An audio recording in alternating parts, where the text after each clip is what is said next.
from the New Day. Give me that whole yeah. Give it to me. I need it.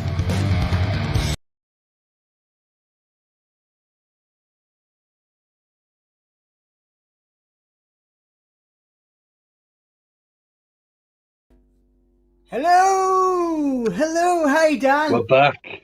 Hey man, Raw. What the fuck are we doing? We're being crazy again.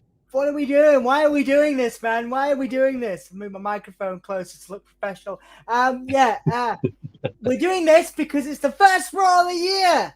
Dan Hargreaves, and you are the only one crazy enough to do it with me. You're the only one crazy enough to be here with me, to spend time with me at 0050 in the morning, 10 to 1 in the morning, UK time. Why do you do this to yourself, Dan Hargreaves? Because for the majority of it, I'm not looking at what's on the big screen. I'm looking at the pretty face on my other screen. Oh, that's very kind of you, man. That's very kind. You've had a trim. Yeah, I had a bit of a trim over the festive period. Thought I'd try something new. I'm probably going to grow it back, but you're looking very blue, very blue, dabba-dee. I like it. It's good. Yeah, it's very wild and free. I love it. It's wild and free, and yeah, good vibes, man. Good vibes. I like it. Jared is in. How you doing, Jared? You all right? Happy New Year. Happy New Year, dude. Welcome. We are doing this because it's a special Raw, the first Raw of the year. Don't get used to it. We will only be here for this Raw and then probably maybe this SmackDown this week because it's the first one of the year. And then we're not making a habit of these because it's insane. It's Monday night. Everyone goes back to work tomorrow. It's the end of the festive period. Misery abound. We're going back to school. Yeah. Do you know what I mean? So yeah, I couldn't do these every week, but I'm glad that you're here, Dan. How was your Christmas? How was your New Year? What did you do? Not a lot really. New Year, I was in York. I was seeing a pop punk band. Nice. They're actually performing in Hull on Friday. What are they called again? That band? 5K. Side K. 5. Oh, 5K. Oh, they're a party band, aren't they? Yeah. My friend's the vocalist for them. Yeah, I've only just realised that's who it was. Yeah, a couple of those. They used to be in a band called The Family Ruin. And they did, two of those guys used to be a band called The Family Ruin who toured with Mushroom Head and a bunch of other bands in the States.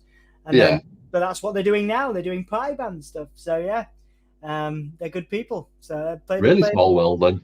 They're playing Hull on Friday, are they? It's cool. Yeah, they're doing Tribal up at Kingswood. Oh, nice one. Nice one. It's a good idea. It's a good idea and a good vibe. I'm sort of tempted, even though I'm not doing much at the moment going out. I'm not doing a lot of going out because, well, you know, it's a crazy time at the moment. To be alive, I'm trying to stay indoors as much as I can do. But I might pop and say hi to them because that's 5K. They're a party band. They're good. 5K from Yorkshire.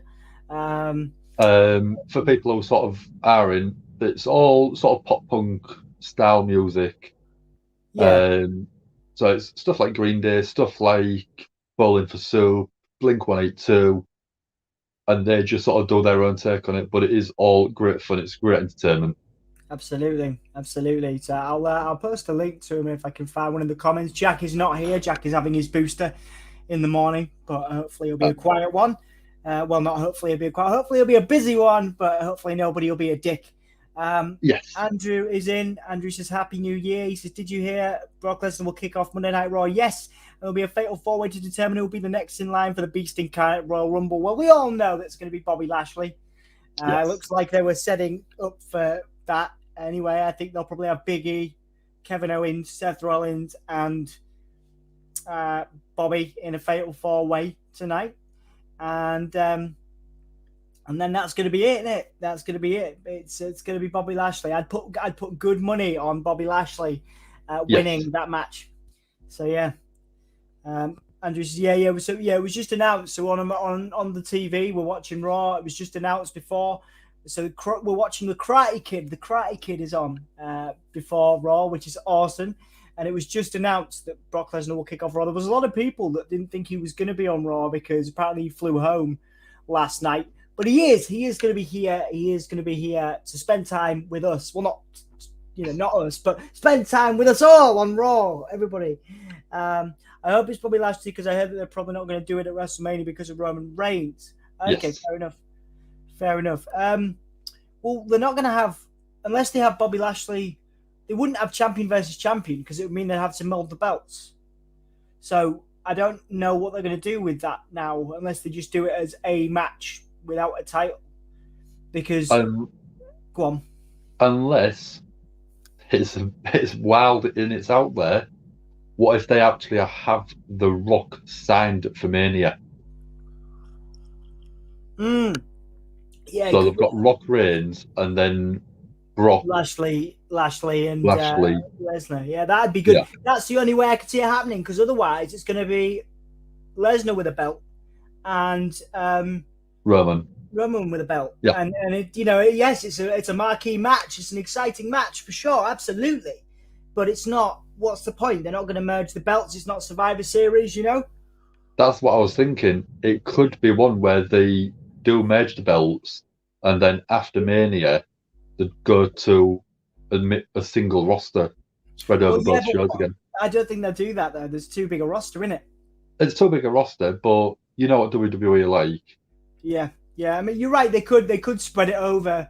They could spread it over 2 shows with one single roster. Blend the Raw, SmackDown roster. But then, you've got NXT as well. I think it makes more sense, oddly. I prefer back in the day of how it used to be. I prefer one roster across 2 shows.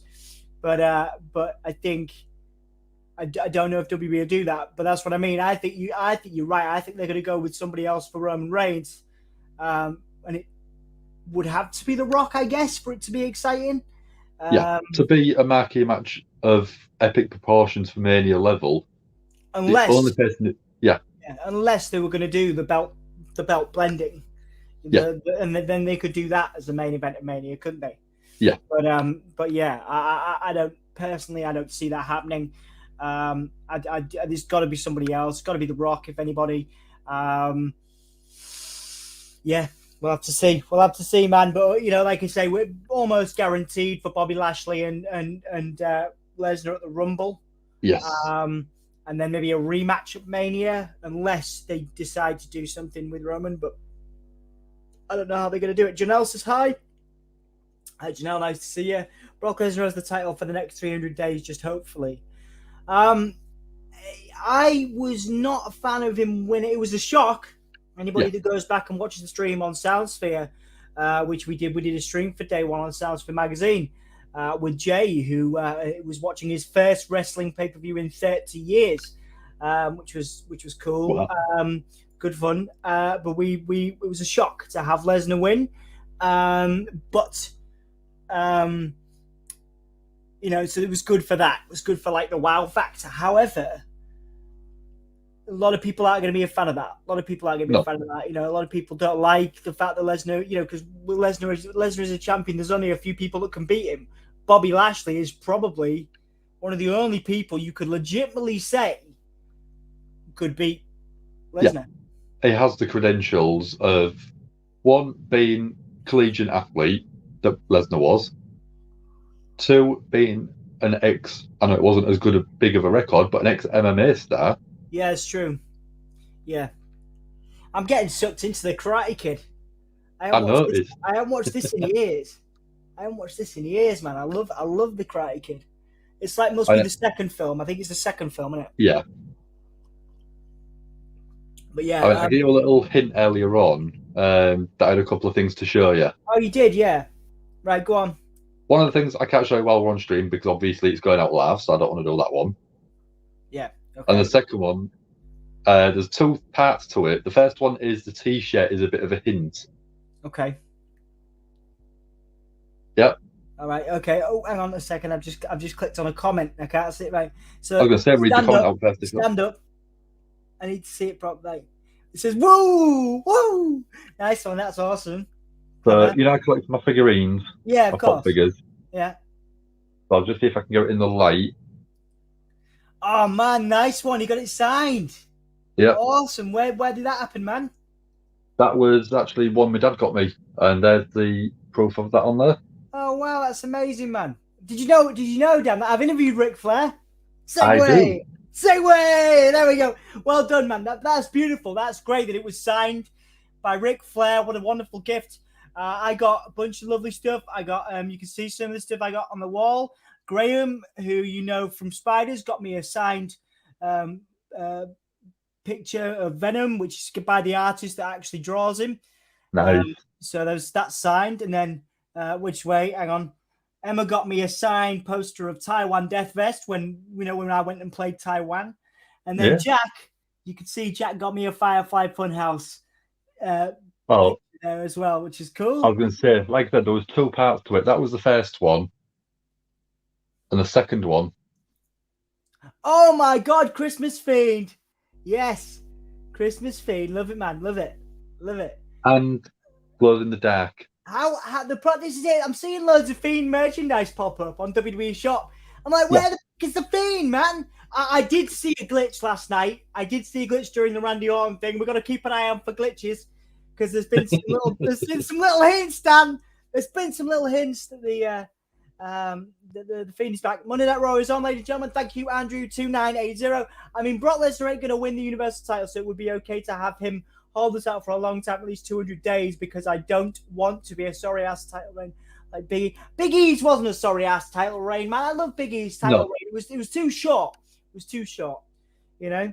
I mean, he held it from about May, so that's over 6 months, which I don't think is a shabby reign at all. Not at all, not at all. But like I said, we'll see what happens. Like I said, it's just recapping now, day one, recapping the main event, Lesnar being speared by Bobby Lashley through the barricade. So it's recapping there, and that shock win for Lesnar as we go into the first Raw of the year. Let's have a look. Big Dom. Yeah, thank you, Jeremy. Dirty Dan, absolutely. Jeremy, nice to see you, buddy. Happy New Year, dude. Thank you guys so much for watching. If you could like the video, that'd be awesome. If you could subscribe to the channel, it helps us out. We really appreciate it. Stay with us if you can for Raw. And we are currently watching the recap of Lesnar winning last night after getting out of the Hurt Lock, after Big E broke up the Hurt Lock, hit the big ending on Lashley, and then trying to get it on. Did he get it on Lesnar? No, he didn't. He reversed it. There you go. Lesnar reverses the big ending into an F5. Boom, boom. A new champion at day one. New champion. First day of 2022. Dan Hargreaves. Brock Lesnar is the new WWE champion. Big E is no longer champion. We're going to see the fatal four-way tonight to determine the next champion, which I'm assuming is the four that were originally supposed to be in it. So Big E, Seth Rollins, Kevin Owens, and Bobby Lashley. And Bobby Lashley's probably going to win. Where's Big Dom Ladyfriend? Big Dom's Ladyfriend is in bed. It is 1:03 in the morning, and she is sensible. So she decided to go to sleep like a normal human being. I am only here for 2 hours. Because Dan has kindly agreed to take over after 2 hours because I have to get up for meetings in the morning because, again, real life is beginning again in the UK. Everybody goes back to work on today, on the 4th. So I am beginning to work again properly tomorrow, so I have to be up early. So Dan Hargreaves is going to take you into the end of Raw. Thank you for the love on Facebook and the like. And so we're getting a recap. So the fatal four-way is who we thought it was. It was Seth Rollins, Kevin Owens, and Big E. Seth Rollins, Kevin Owens, Big E, and Lashley. Fatal four-way now to see who the winner, who faces the champion. Brock Lesnar at the Royal Rumble coming up. We have the United States champion, Damian Priest.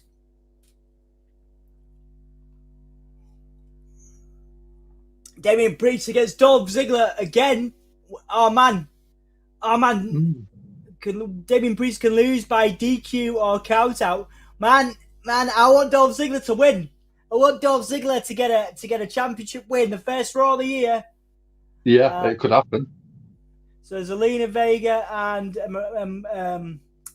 Carmella.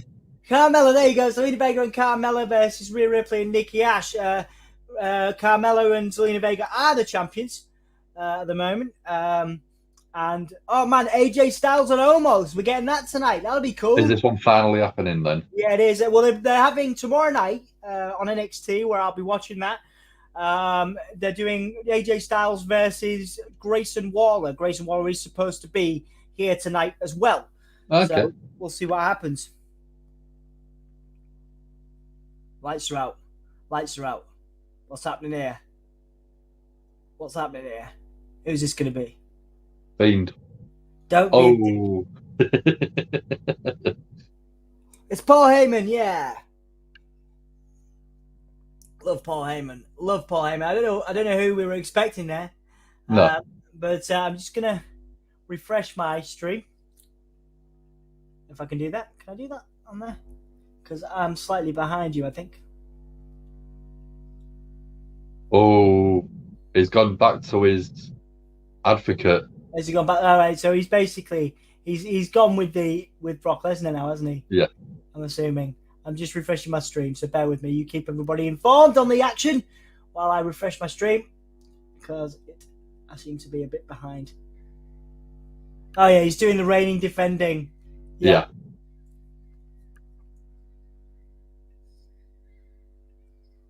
Brock Lesnar's got to be taking exception to this, right? Hmm. Paul Heyman, indeed. There he comes. The thing is, this is my favourite version of Heyman. Oh yeah, absolutely. I prefer this over the Reigns. Yeah, I loved him working with Reigns. Yeah, because it was cool. It gave him a mouthpiece. But I think Roman can talk for himself now. Although Lesnar has been doing some good stuff.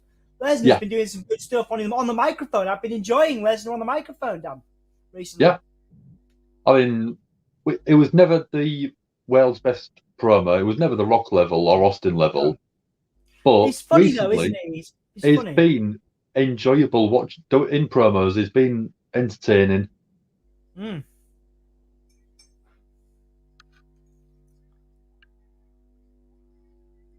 So apparently, as we've just heard, it was Paul Heyman that allowed a negotiation by Paul Heyman that allowed Brock Lesnar to challenge for the championship last night. I'm not sure how true that is.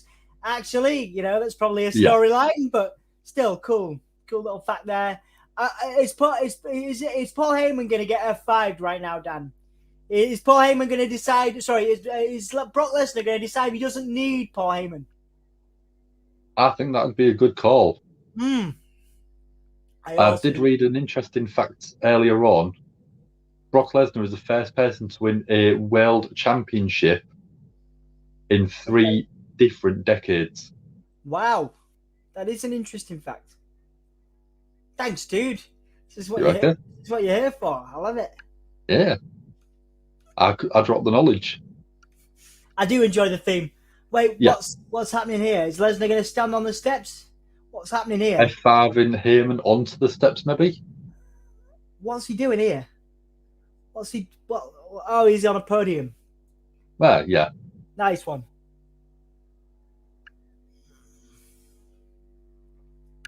I like it. I like sort of tweener Lesnar.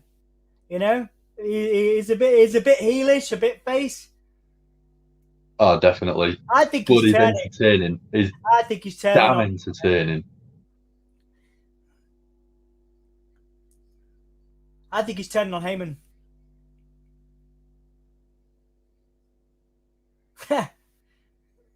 Brock Lesnar giving a shout to Roman Reigns.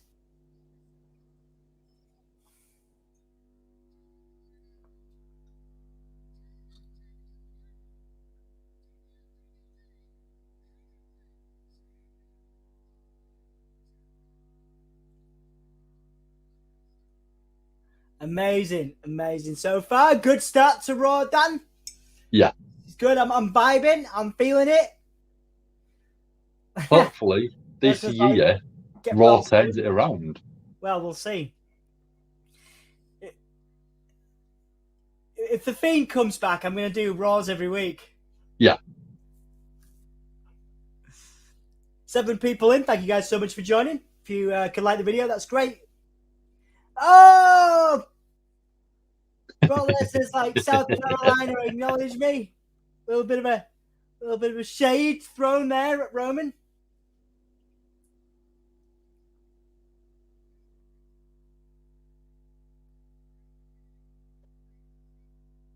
Paul Heyman advocated the free agency of Brock Lesnar. All the strings he pulled Saturday.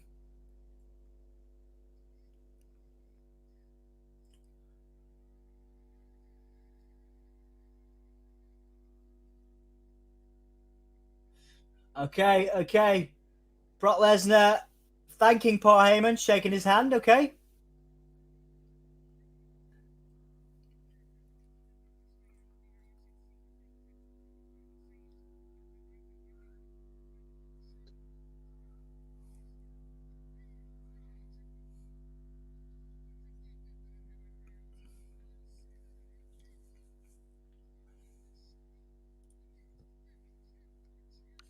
No, I don't.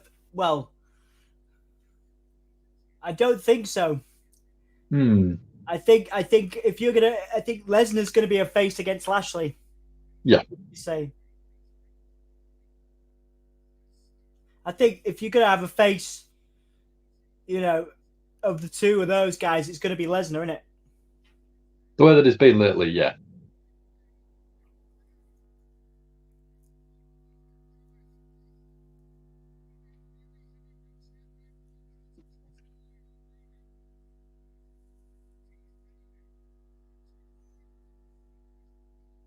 I do love these promos.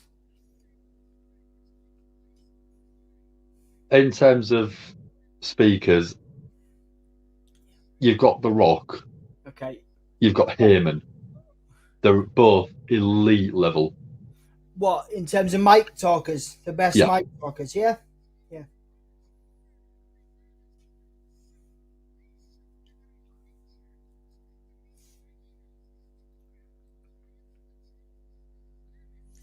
Hey, Malady, how you doing? Nice to see you. Hope you're okay. Thank you for joining us.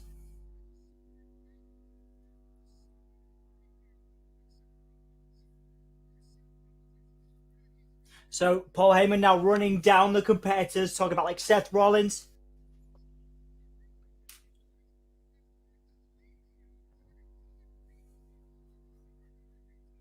Ooh, bit of shade from Paul Heyman to Seth Rollins, saying Becky Lynch is going to leave him if he doesn't beat Brock Lesnar.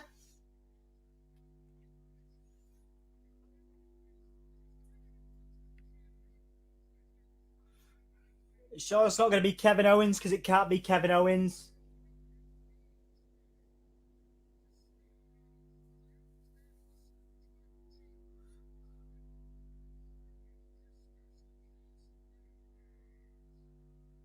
Okay.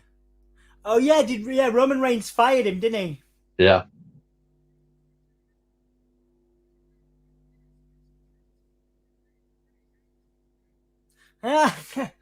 Right. Not that I'm laughing at Roman Reigns being ill. Just want to clarify.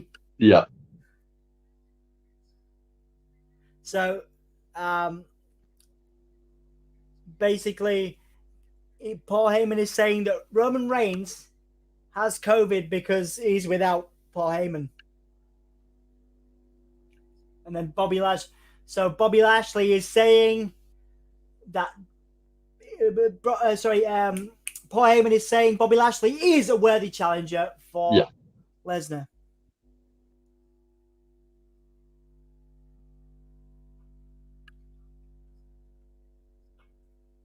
So I decided in the middle of the promo package before Raw started, I thought what this needs, some extra music. So I put Kurt Angle's ECW music on it. It's perfectly. Yeah, it's a good theme, Matt. I love that theme. Yeah.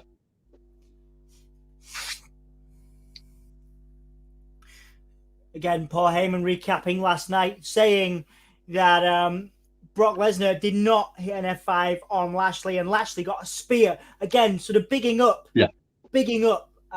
Bobby Lashley. Saying that is worthy. Mm.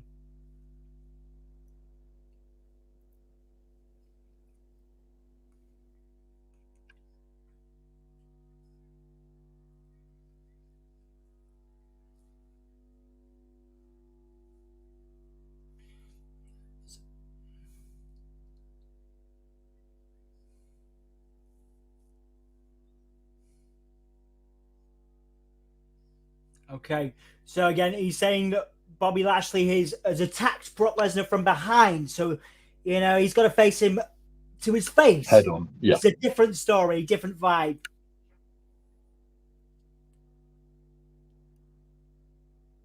So apparently, Bobby Lashley's going to go down in history as the almighty Brock Lesnar wannabe. Problem with Brock, I think, is when he's wearing a t-shirt like that, you'll look at the top of his sword tattoo. Wait till it goes to a close-up of Brock, right, and you'll see what I mean with a tattoo. Okay. So Paul Heyman now putting over Big E, saying he's a great champion. To the lineage of the WWE title, Big E is all that and more. What an amazing What an amazing thing. You know what would be awesome? Would be Big E becoming a Paul Heyman guy at some point. I'd be down with that. Yeah. There you go. When it goes to a close-up of Brock, look at the sword tattoo and what it looks like. Okay. Yes, I see what you mean. Yeah. We're not here for that, Dan. We're here to be professionals. Professional wrestling podcasters. Remember? But yes, it does look like a dick. Yeah. So Paul Heyman's saying that he wants Big E to win, but he also would like, there's also a lot of history there between him and Lashley. Doesn't think that there's a chance for Kevin Owens and Seth Rollins, basically. There's the call out, Brock Lesnar. There's the theme music. I like it better when Brock didn't have Paul Heyman by his side. Yeah, I enjoyed it, but I'm glad he's back. I'm glad he's back now.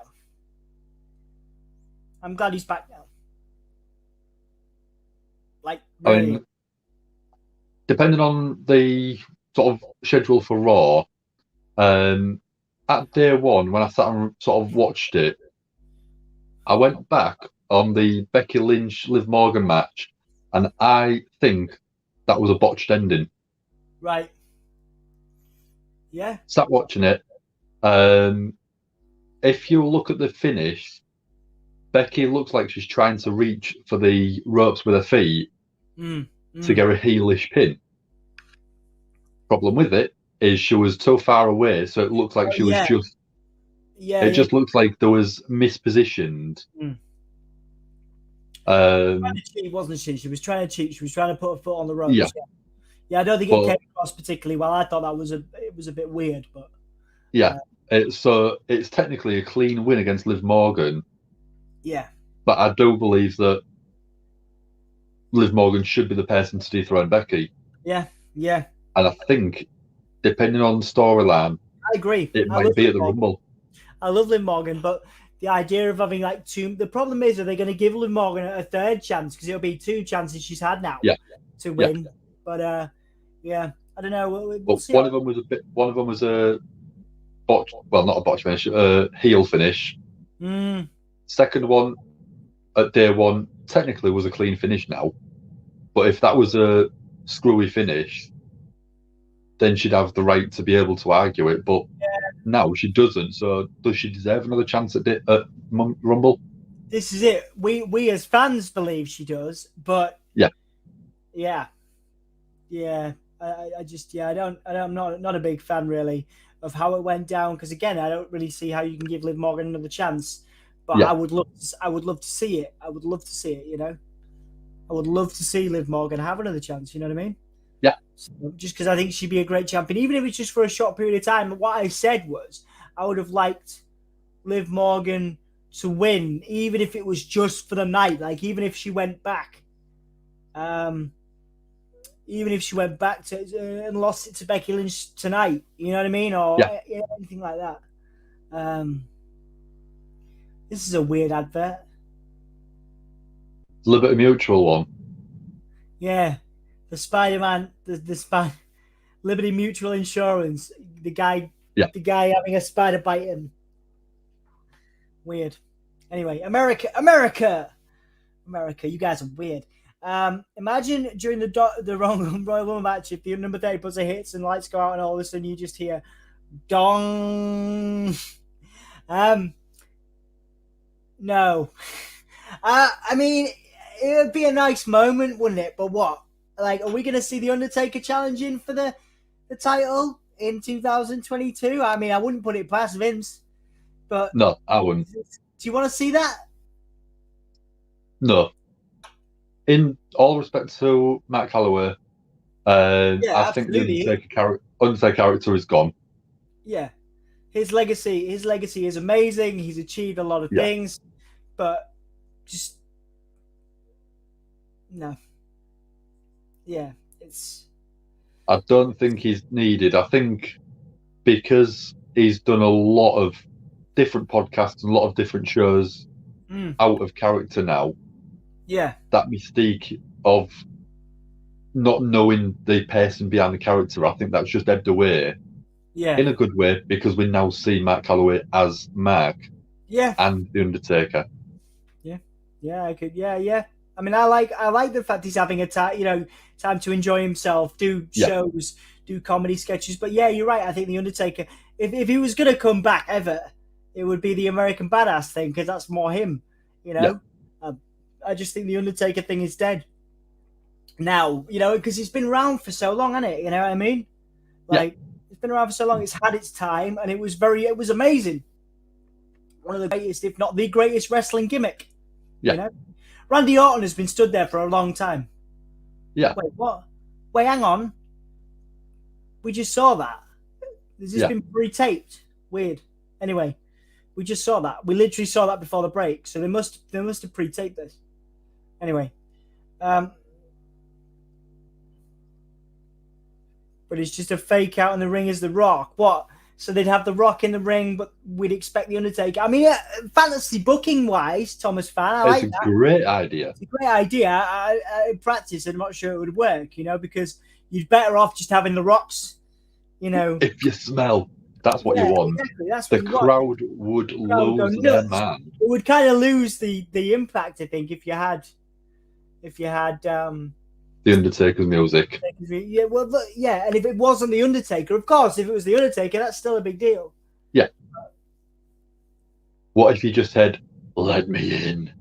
Now that I would be fine with. Yeah, I thought you might. I want Bray Wyatt more than I want The Rock. I want Bray Wyatt more than I want The Undertaker. I think that's a cooler thing. I'd be fine with that. I think that'd be cool. I would lose my mind if that happened. And I legitimately think, because there's been some stuff, I'm just saying, there's been some things that have happened on Raw this last couple of weeks. Every time Randy Orton's on the screen, little things have happened. But we'll see if we could find one. You said you saw a glitch last night. I did. What if playing the same thing again is another glitch? Ah, there you go. Yeah. You're onto something.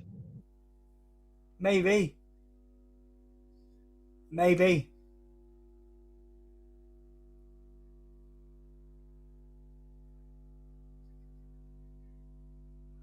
Oh my god, that was funny. Doing a bit of Eminem there. Randy Orton's coming out. I enjoyed that. Randy Orton. I was never a big fan of Riddle down in NXT, but since he's come up, I think he's been absolutely spot on. Yeah. Really, really entertaining. He's going back on Tuesday. Yeah. To team with they used to be the Rascals in Impact. What are they called now? I can't even remember. Can't remember. But they're teaming against Imperium with Walter. So Riddle's going to see Riddle and Walter tomorrow. So I thought that was worth New Year's Evil watching that. So yeah, so I'm excited. I'm excited for that. Like it's a lot of wrestling this week. I am potentially going to be here tonight, all the time. Tuesday, Wednesday for AEW. I'm here Friday for SmackDown potentially, and also there's Impact Wrestling as well. Impact Wrestling Hard to Kill. I do a lot of work with Impact. There's also AEW Battle for the Belts on at the same time, but I'll be watching Impact on the channel because I got a lot of respect for those guys who do a lot of good work to Impact Wrestling. So I'll be watching Hard to Kill on Saturday, and then that will be the busiest week of this year for me. Jack always says WrestleMania week is a big one, but I'm tempted to just do that for enjoyment. I think we did night one last year, and then we left night 2. So we'll see. But yeah, we're just recapping day 1 Amigos, who have some cracking pop tunes apparently. I like Alpha Academy. I like Alpha Academy because I like Chad Gable getting some time on TV. Yeah.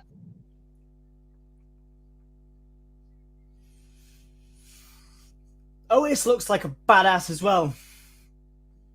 Otis looks like it doesn't look like I wish he still had his beard. I was just about to say I don't prefer him with a beard. With his, because he actually looks really good at the moment. He looks well. Yeah. But I do think for me, it should be a bigger stable in terms of not just Otis there. There should be a couple more people. Yeah. To try and build even more people at the same time. Yeah. Right, so Alpha Academy think they want the titles to. They want the titles. They're coming to the title. Their championship reign is coming to an end.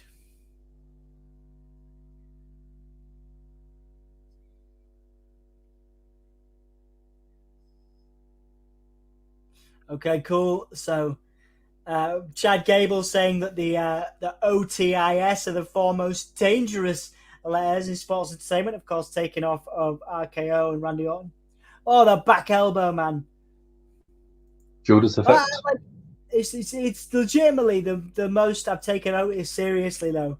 I mean, like that's impressive. The problem with it is I really enjoyed the Riddle selling for that was great. I enjoyed that. I enjoyed the storyline with it was Liv Morgan, wasn't it? No, it was in NXT now. She's gone down. Mandy Rose, that one. Yeah. I really, really enjoyed that storyline, and I deserved it. It deserved a lot better end and finish to the story. Yeah. I think it should have been one where she should have been his sort of ringside accompaniment every single match. Yeah. I agree. So I just think everyone was so behind it. It was so over. Yeah. And it'd have been great fun to watch. I agree, mate. Yeah, no, Mandy Rose is doing well now. I love Toxic Attraction as stable. But she's reinvented herself. But I really enjoyed. They could have done more with that story. Remember, Otis was a Money in the Bank winner as well. Yeah, stuff like that they've really left behind. And then you see AJ Styles underneath the Rock. In what way? And then the Rock looks up, looks at the crowd, takes off the pad, and goes for the people's elbow, and out of nowhere, edge with a spear. Wow, that is some fantasy booking for the Royal Rumble. Dan, I need a poo. I'm going to go to the bathroom. So I will leave you. I'll be back in a minute. Yeah, ladies. How's everyone doing? Did everyone have a good New Year? Christmas? If you have, let me know if you've got any great wrestling merch in the comments. We are on commercial break at the minute, so as soon as we are back, I'll let you know what's happening. If you've already been in for a while, I did get a couple of wrestling items. I did bring them up because I know Dom would appreciate them. So we've got Christmas at Wearing the Fiend, and he also glows in his arc, and hand-signed Ric Flair pop.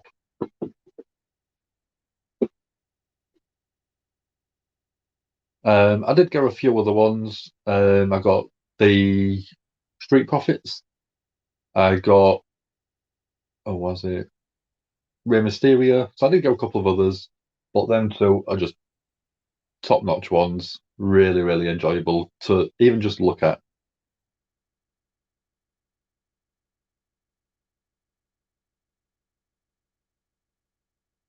So, what's people been enjoying New Day?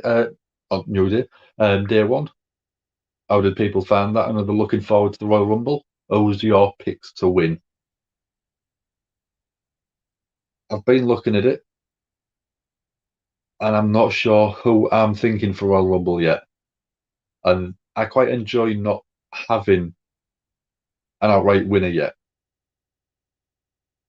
Although over the next sort of 3-4 weeks up until the Rumble itself, I just think it'll be everyone will be getting big wins. So yeah, I'm not sure who to pick yet for the Royal Rumble. I normally have a little bet on it.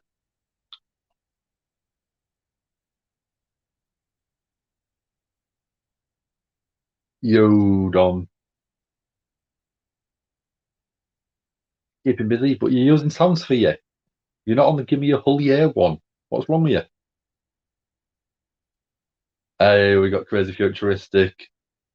Hello, dude. How we doing? Did you have a good Christmas and New Year, man? That's better, Dom.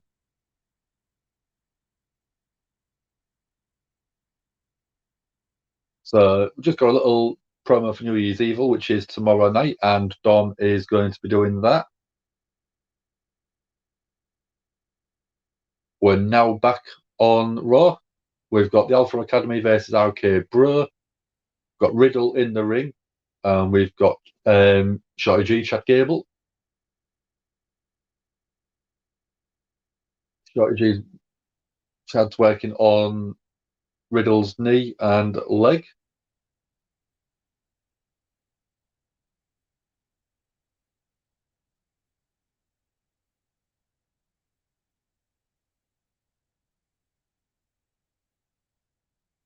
But we've got Riddle sort of trying to fight back with kicks from the bottom.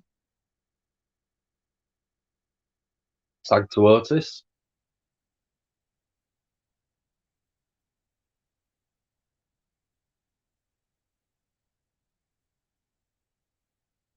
Otis with a big Gorilla Press style slam. Goes for a pinfall.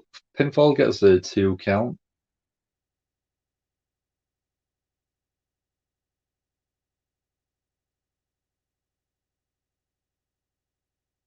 More tags from the Alpha Academy.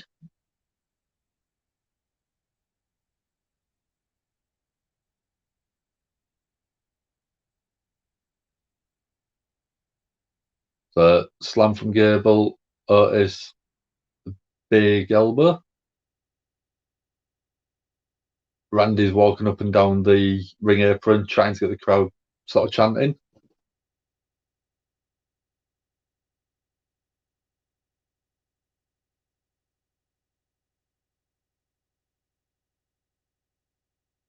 Orton's really sort of wanting to go into the match. Otis runs into the corner. Riddle gets out of the way. Going for a tag. Otis catches him.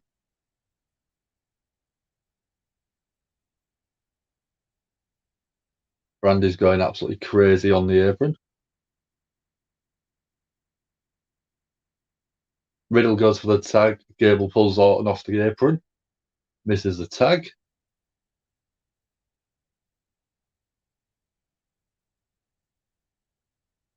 Otis takes Orton out on the outside. Running knee from Riddle to Otis on the inside of the ring.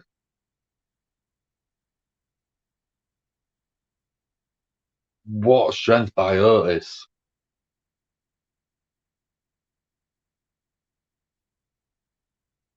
That was a strange ending, but really well done. Riddle goes for the RKO. And as he's in the air, Otis manages to hold him up and turn him into a power slam. Really, really, really powerful.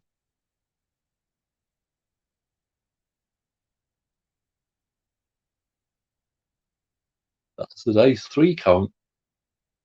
Really, really well done. Alpha Academy getting the win.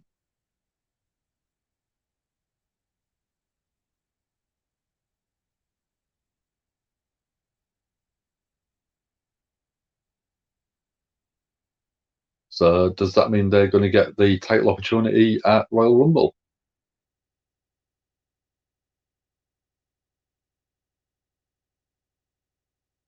So we've got MVP and Lashley in the back.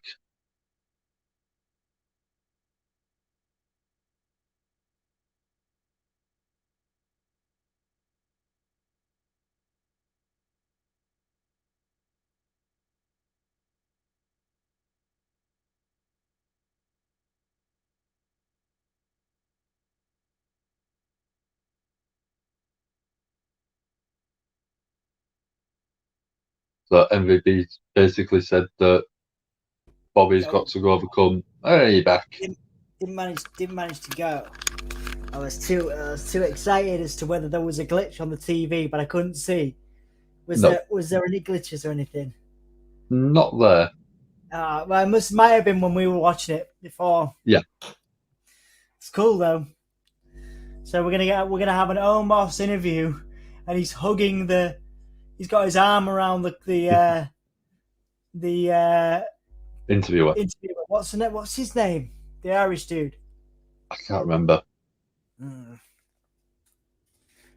I've got white chocolate. I've got white chocolate left over from the stream. Nice. Like from what did I do? Bites. What was that? I've got flapjack bites. Oh, nice.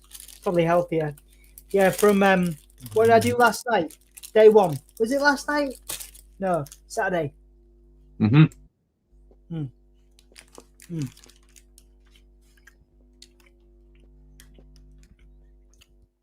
Mm.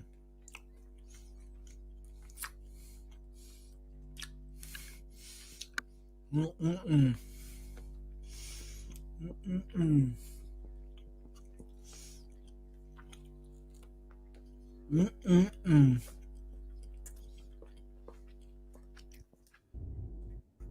Are you enjoying the show so far, dude?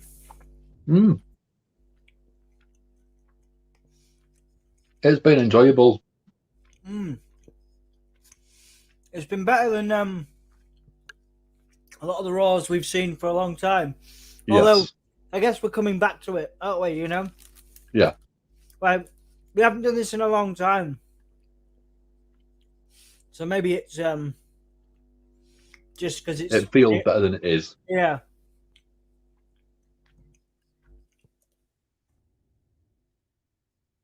Yeah.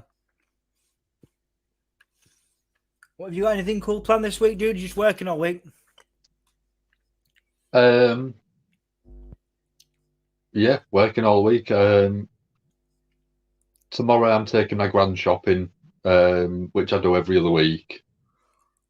So I should get a load of shopping, so I shouldn't have to keep going out. And then after that, it's work. Yeah. And then probably you work so hard, mate, honestly. You work so hard. I was sat down chilling out when you came in and saw me earlier. Well, I had my feet up. It was the end of the day, though, right? It was the last sort of half an hour, yeah. Yeah, I mean, you know, you look like you'd had a long day. Yeah. I'll say, yeah. Get a bit of sympathy off you. I mean, I would love to, you know, I'd love to spend a bit more time with you outside of work in general, not just on the podcast. So we'll have to have a brew at some point in the next few weeks or something. It'd be nice to hang out. How you all doing? It's just futuristic. I'm good, man. I'm okay. Yeah. Oh, it's Terry Crews. I love Terry Crews. Terry Crews can be on everything. Yeah.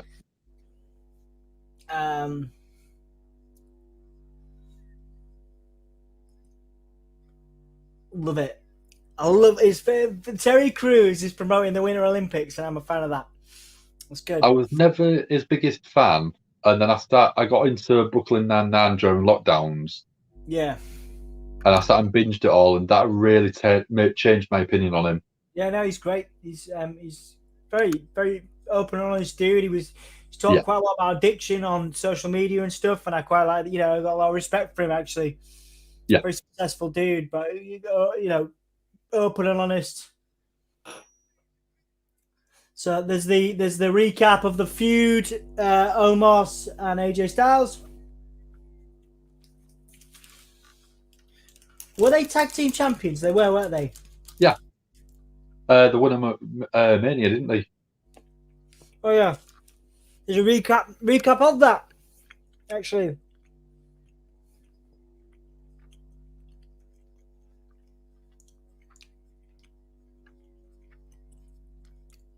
Because they held them up until about SummerSlam, I think, off the top of my head. AJ Styles is amazing. Love him. It was a great team, actually. AJ Styles made almost look good.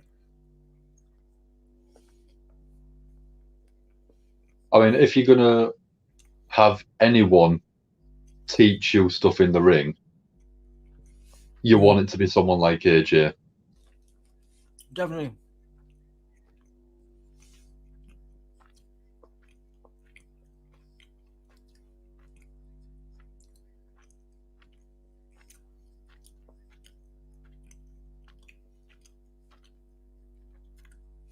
Wait, what's that? What's this? Oh. It's because I haven't been watching Raw. I'm like, why are the Mysterios out here? And I'm like, well, obviously, I've not watched this show. I still want Dominic to turn heel on Ray. Oh, yeah. Almost doesn't want to tag AJ Styles.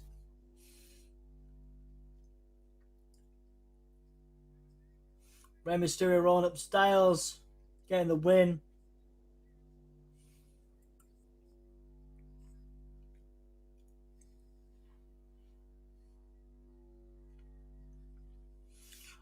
AJ Styles calling almost a piece of trash. Almost pushing Styles, and Styles trying to attack almost. I mean, AJ looks absolutely ridiculously tiny in comparison. Yeah.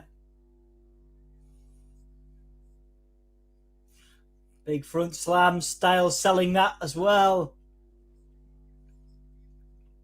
So is Omos the face here? It looks like Omos is the face. Yeah, pretty much. The student has overtaken the master. Futuristic says, I'm tired of America, not going to lie. I honestly want to move to the UK or Canada because at least I wouldn't have to worry about presidents, yeah?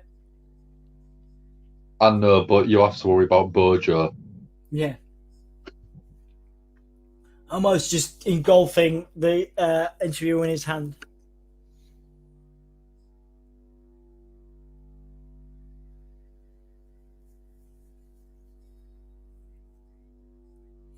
Okay.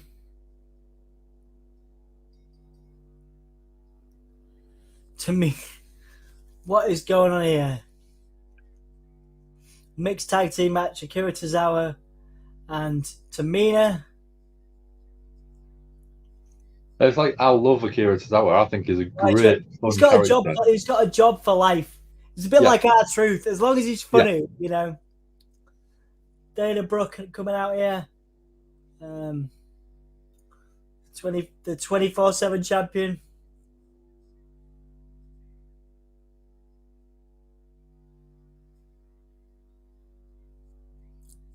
Again, another person I think is massively underutilized. What? Dana Brooke? Absolutely, yeah. Yeah. Reggie, he's such a talented guy, but he needs a new gimmick. I don't know. I still really enjoy that. I think it's really fun, really upbeat, really enjoyable to watch, and just puts a smile on my face. And that's what I enjoy in wrestling, is putting a smile on my face.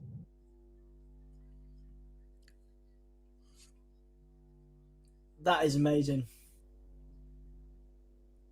That is amazing. I'm not going to lie. The Cirque du Soleil stuff. Yeah. It's good. So last Monday there was a mixed tag match. R-Truth who I interviewed the other month actually on Soundsphere. R-Truth and R-Truth and whoever it was versus. Oh no, it was Dana Brooke. Dana Brooke and R-Truth. Oh no, it was Reggie and Tamina. R-Truth and Tamina. Versus Reggie and. So looking at it, it's probably Tamina's going through different tag partners to find someone that's going to help her win. Yeah, help her win the 24/7 championship. Yeah. Apparently, that's a belt to try and win. The 24/7. Made R-Truth the most title holder in history. Yeah, he is.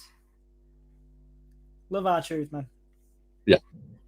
So yeah, apparently that's a title to go for. The 24/7 championship is what you want to go for. I mean, have you listened to his rap album? I just did listen to some of his stuff, yeah, because when we had the interview, it was through his music PR. So Yeah. I listened to it. Yeah, it was good. Enjoyed it. Pretty cool. Yeah, I've got quite a few of the tracks in my favourites playlist. And I mean, it's done as his real life name, Ron Killings. Yeah. But it is really enjoyable. I quite like it. Yeah. And it's not. I mean, we're both big Spartans heads, so we're into our metal stuff like that. But listening to a wrestler that puts a smile on your face rapping about his own town. Yeah. No, he's just really, really good fun. He's great. I've heard some of it. Like I said, we did an interview with R-Truth about that stuff. Let me see if I can find it. Because it was like 2 months ago, I think.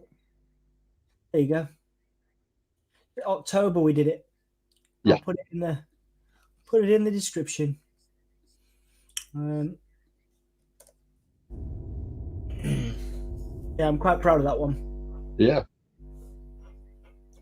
I mean, he, in my mind, is a Dead Hall of Famer. He's a legend. Yeah. It was the first ever TNA World. Well, it's the first African American, certainly TNA World Champion.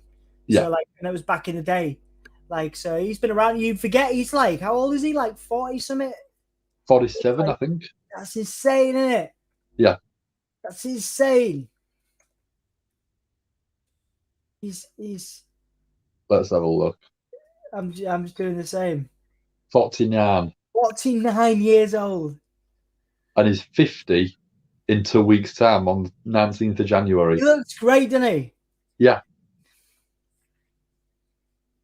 But he's still putting on brilliant performances week in, week out. He must be the oldest active wrestler, I would have said. No.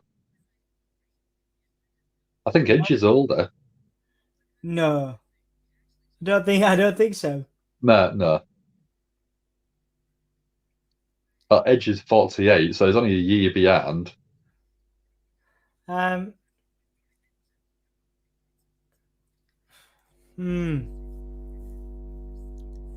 just don't. Yeah, it's amazing, isn't it? Nearly 50.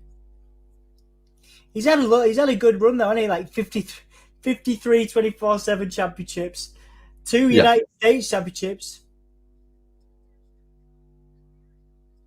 I don't know if this counts as fully active, but the oldest performer for WWE is actually Goldberg at 54. It doesn't count. No, so yeah, R-Truth is the oldest active wrestler then. R-Truth is wrestling. Yeah. Every week, pretty much. You know what I mean? Every week he's learning. He's constantly active. He's still putting his body through a lot of stuff, whereas Goldberg's doing it twice a year. Yeah. At best.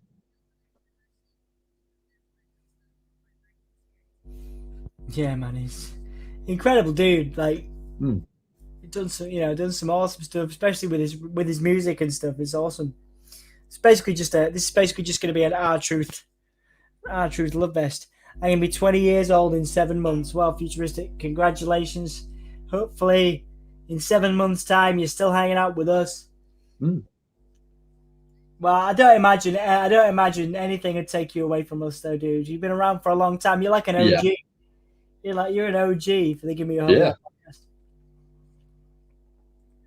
Surely R-Truth is going to get involved in this. You would have thought. You'd hope. Who has the most title reigns? I want to see who's second. I think it might be Raven. Yeah. Hardcore title.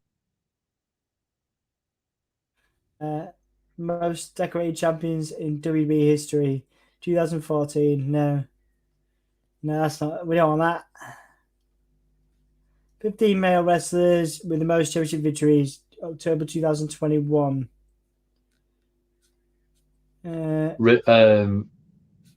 40 different title reigns R-Truth has had. 40 different title reigns. It's got to be. It's got to be R-Truth, isn't it? Tamina and R-Truth.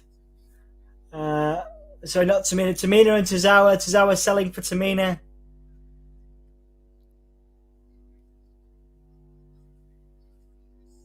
Yeah, apparently there's an article here saying Edge at 31. I'm like, no, it isn't.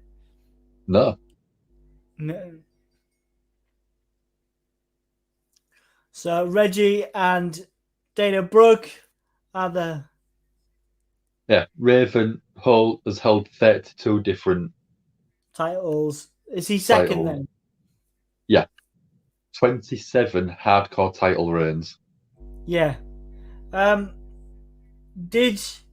who's third?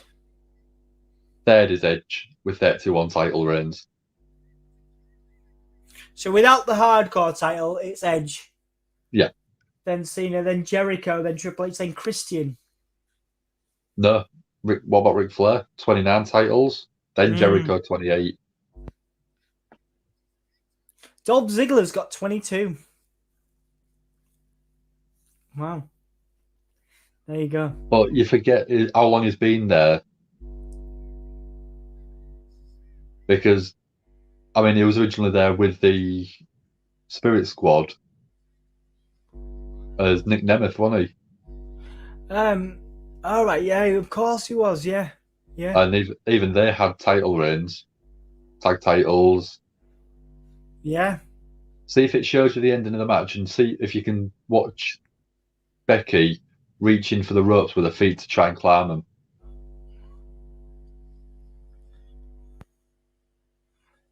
Yeah, no, I think I remember, yeah. Yeah.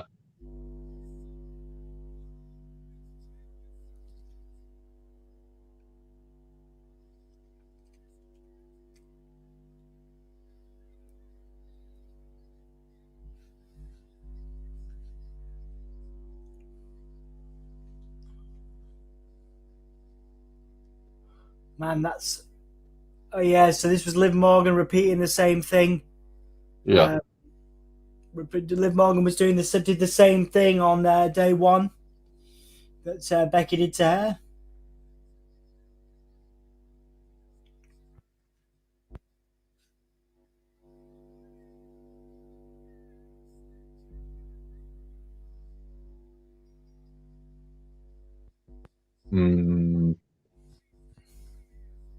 They didn't show it, so it looks like it could be.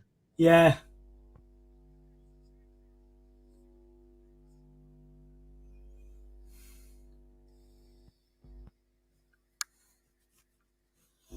All right, Becky Lynch coming out now.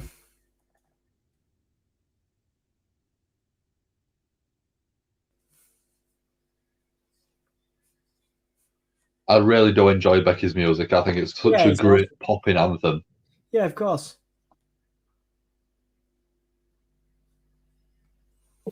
Whoa.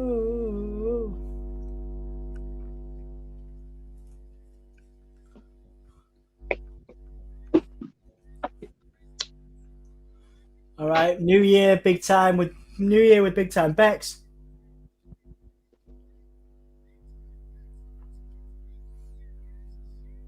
Walking in the ring now. We're gonna see Liv Morgan come out, dude. Do you reckon?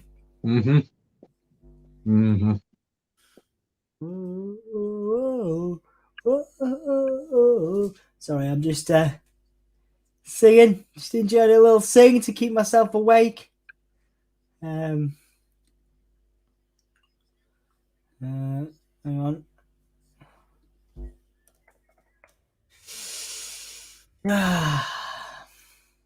It's not been too bad, actually. I thought it's been all right. Yeah.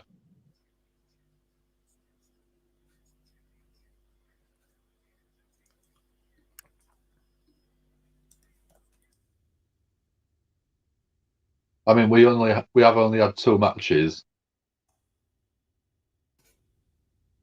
so far, and both of them have been less than 5 minutes. Mm. Did go a nice promo with obviously Brock and Paul Heyman to start with, Yeah. which did go on for about 15-20 minutes. Yeah, and I thought that was good, though, because you can give the mic Yeah. to Paul Heyman and, and it's going to be all right, you know what I mean? Yeah.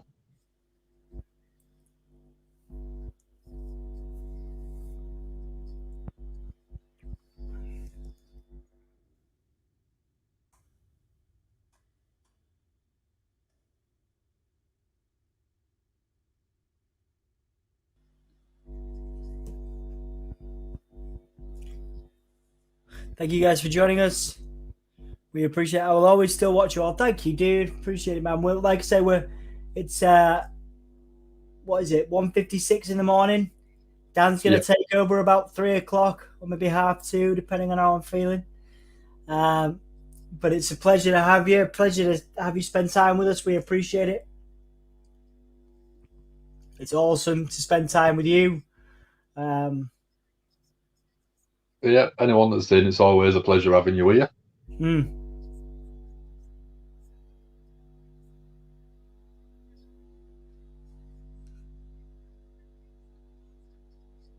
There we go. A question I don't think you'll be too happy about answering. Go on then. What do you think is more thrilling in horror movies history, Ghostface or Pennywise? Or do you have another character? I'd say Pennywise is a more intense character. You? They've revamped Scream though, haven't they? There's a series. I do think that Ghostface is more iconic, but I think the new iterations of the It films really made Pennywise just that much more of a crazy horror villain because it was obviously taken with a lot of CGI to give that extra dimension, I think. I mean, obviously, when Tim Curry did it, it was a very over-the-top cartoon. Yeah. But in terms of history, Ghostface rewrote the rule book on a horror film at one point. Yeah, and I think it was quite self-referential, was it? So in a day where it was there was a lot of meta storyline in there. Yeah, it was sort of darkly funny, wasn't it? Funny.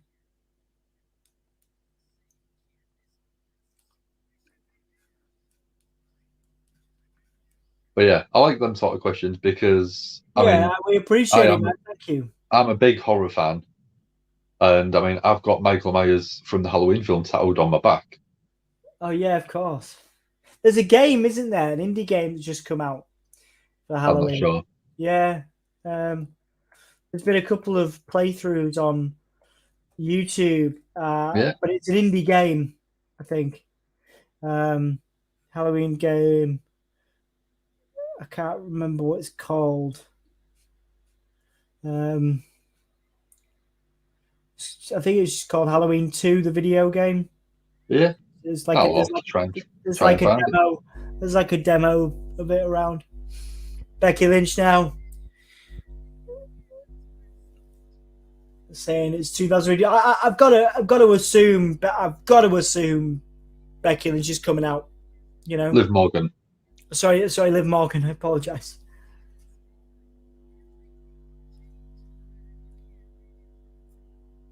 New year, new you. She's gonna rip into everybody, isn't she? Yeah. She's gonna rip into.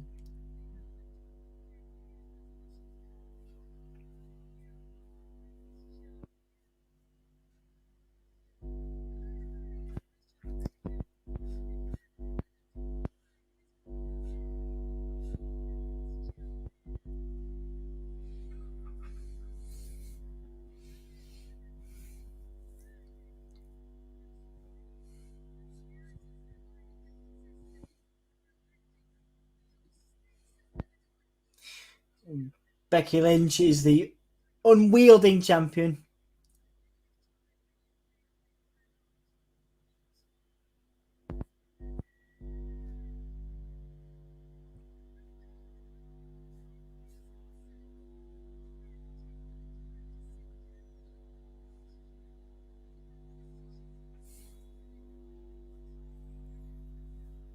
Becky Lynch reflecting on whether the decisions she's made have been right or wrong.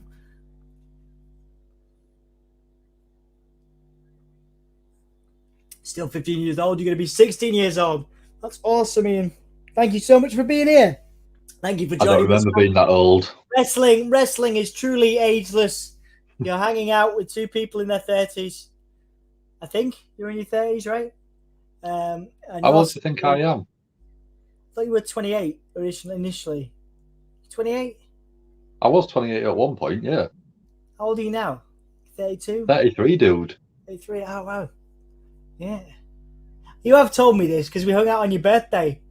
And I know. But I was having a really bad day at that time. Okay. I'll let you off. I was having a bad day when I got into a car accident. I'd lost my wallet. I was having a right crisis. I can't remember a worse day, actually, but at least I hung out with you. That was good. Yeah. You were the best bit of my day that day. Oh, thank you very much for sort of taking me for food. It's all right. And Emma too. I know you're asleep, but I just want to thank Emma as well because she was there. She will appreciate that.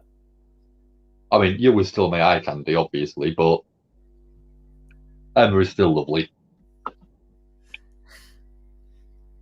Becky Lynch roasting the crowd now.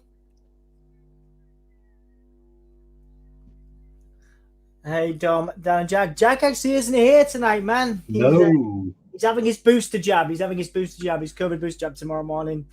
So, but he sends his best. Are you had yours yet? Yeah, I'm all boosted. Yeah, I had mine a couple of days before Christmas. Nice one.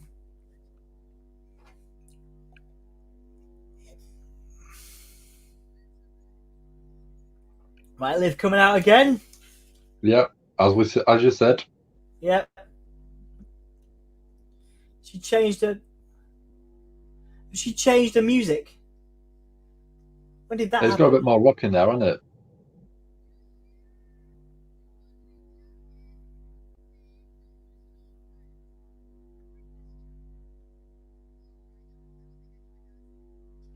Liv doesn't like Beck's jacket.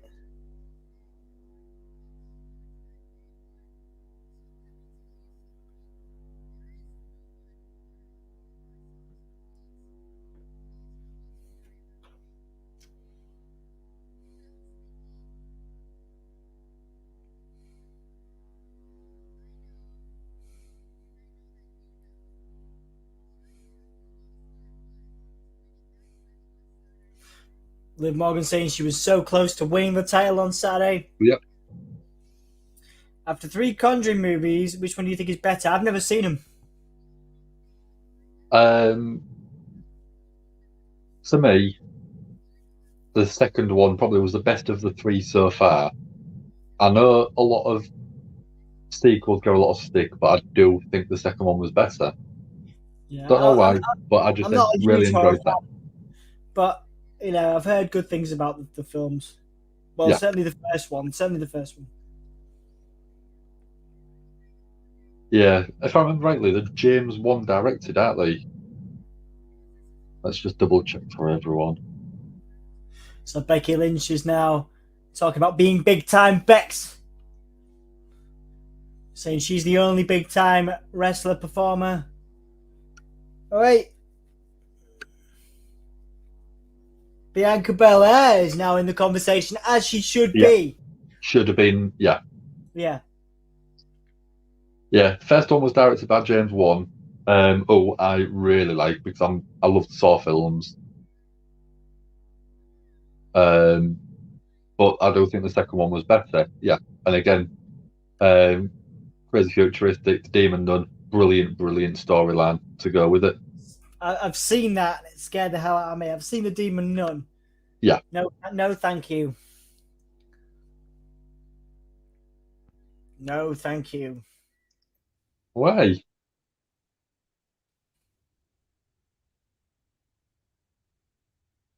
Them glasses are ridiculous.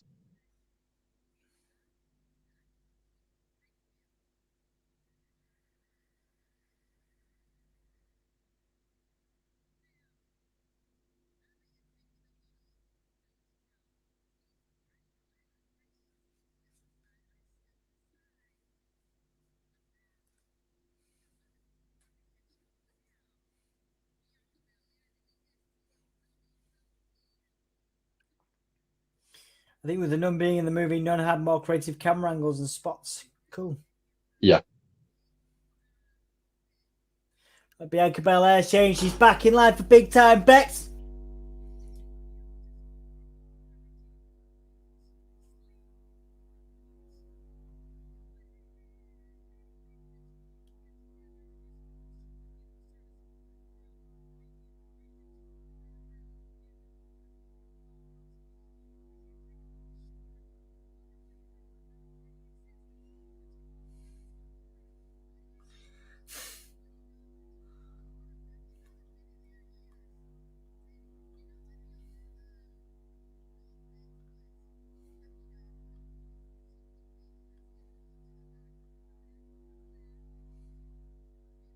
So is this the main event? Liv versus Bianca for number one contendership?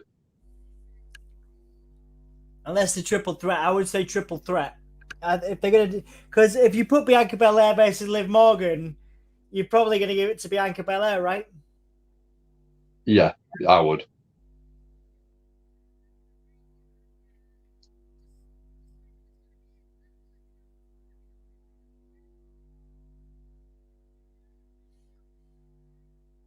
So they're gonna fight, and Bianca's gonna win. It should be a triple threat. Yeah. It should be a triple threat. Unless you do no. A double team on big time backs. So we're gonna see a triple threat. I think you gotta give it to her. It's gotta be a triple threat. Yeah. You'd hope so.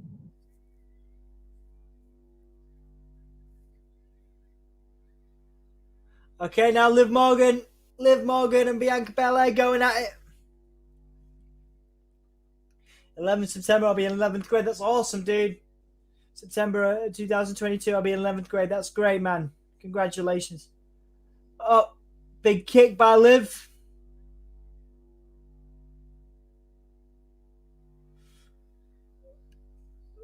Nice sell from Liv there. And then Belair. Oh, Becky Lynch carrying the KOD. Manhandle slam.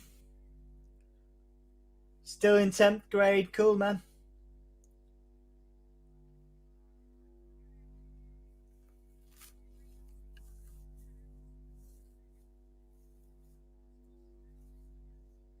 Evil Dead or Hellraiser? Hellraiser. Evil Dead. Cool. I think they're remaking both of them. They had the series, didn't they, for the Evil Dead? Yeah. Just going to go back to Crazy's comment about the slashers. I was never a big fan of them. And then I watched, I think it was the first Halloween film. And I just went back to being absolutely terrified at the time. It's the only film that's ever scared me. All right. Because I sat watching it when I was really young, and I was talking through it, and I didn't sort of really get the story. Yeah. Apart from guys going around killing people. But then sitting and watching it properly, it did sort of give me a bit more of a proper scare. Kevin Owens, Seth Rollins talking backstage.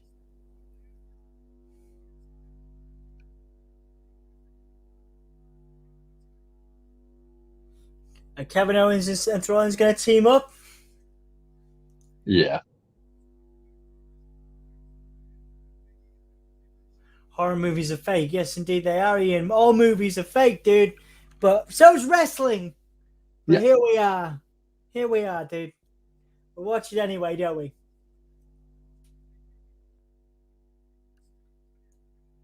So Kevin Owens has a plan with Seth Rollins.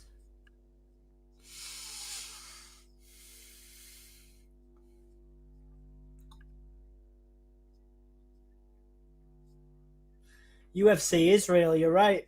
UFC is real.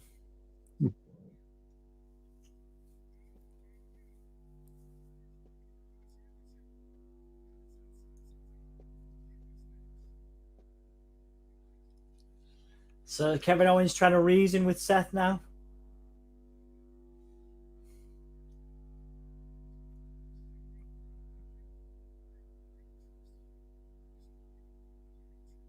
But the thing is, less than 2 years ago, these two was in a heated rivalry at WrestleMania. Yeah. So Seth Rollins and Kevin Owens say they can trust each other.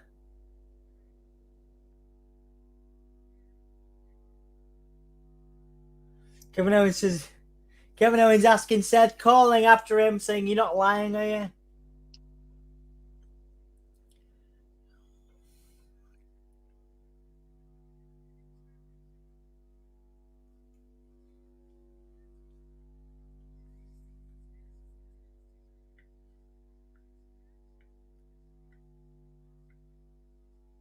So there's a little bit of people saying they don't like UFC. Some people do. Yeah, it's cool, man. Everybody's entitled to their opinion, of course.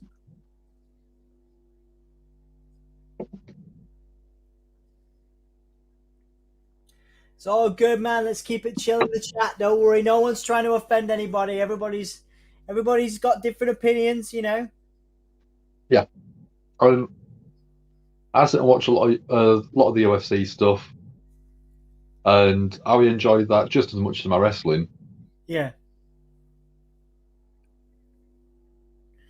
Cool. See you in a bit, Ian. Take it easy, man. Well, yeah.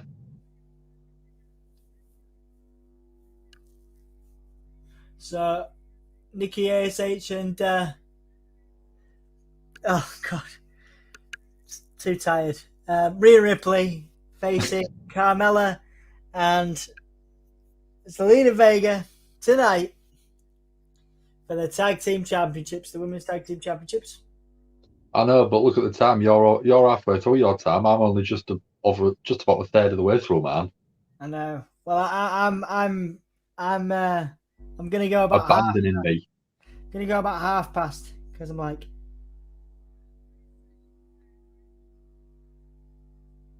Gonna go at half past because I am so tired.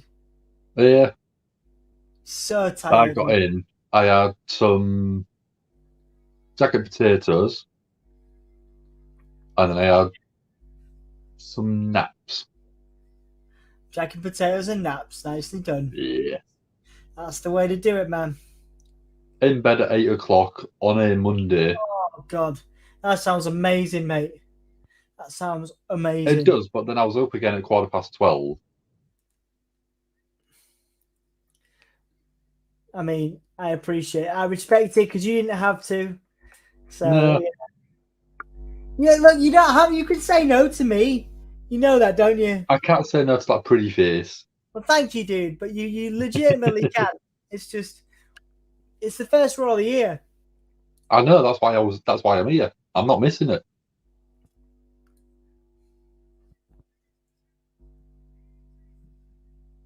There we go. How was your New Year's, Dom and Dan? I'll let you go first. Good, yeah, really good. Just chill. We're playing it pretty safe at the moment with COVID and stuff because things are rising again. So for us personally, because Emma obviously got the boys, so we're like just trying to be as careful as we can. Rarely going out. I went out a couple of times before Christmas, and yeah, not doing as much of it now as I was. But yeah, it was good. It was nice. It was cool. What about you, dude? What did you do? Yeah, like I said earlier on, I went to a gig in York. Watched some pop punk. Nice, yeah. Came back. I've done tests since then. All come back negative. Good. And yeah, it was a good night. And then I was off the next day, so I just literally chilled out. Yeah.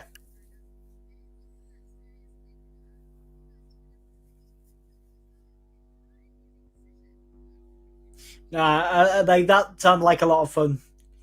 To be fair. Yeah. Is your partner's? Is your partner's family? Is she from York then? So like she's got family. she's been all over the place. She's lived in Wales, London. Oh, cool. Yeah.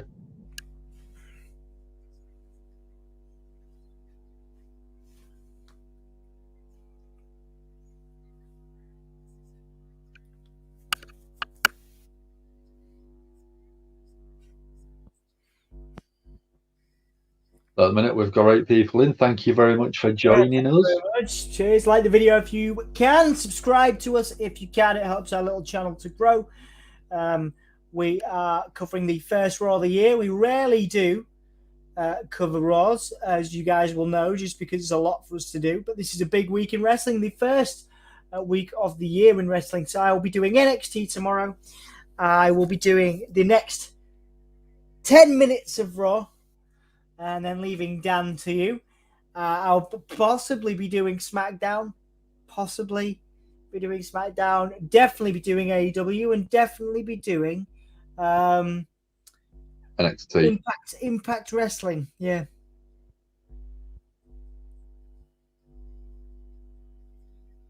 I'll tell you a little story. I was going to tell you at work earlier on, but I thought I'll save it sort of a little anecdote for tonight. I actually had a customer come in the store earlier on where I work. Yeah. And sorting a few bits out for them.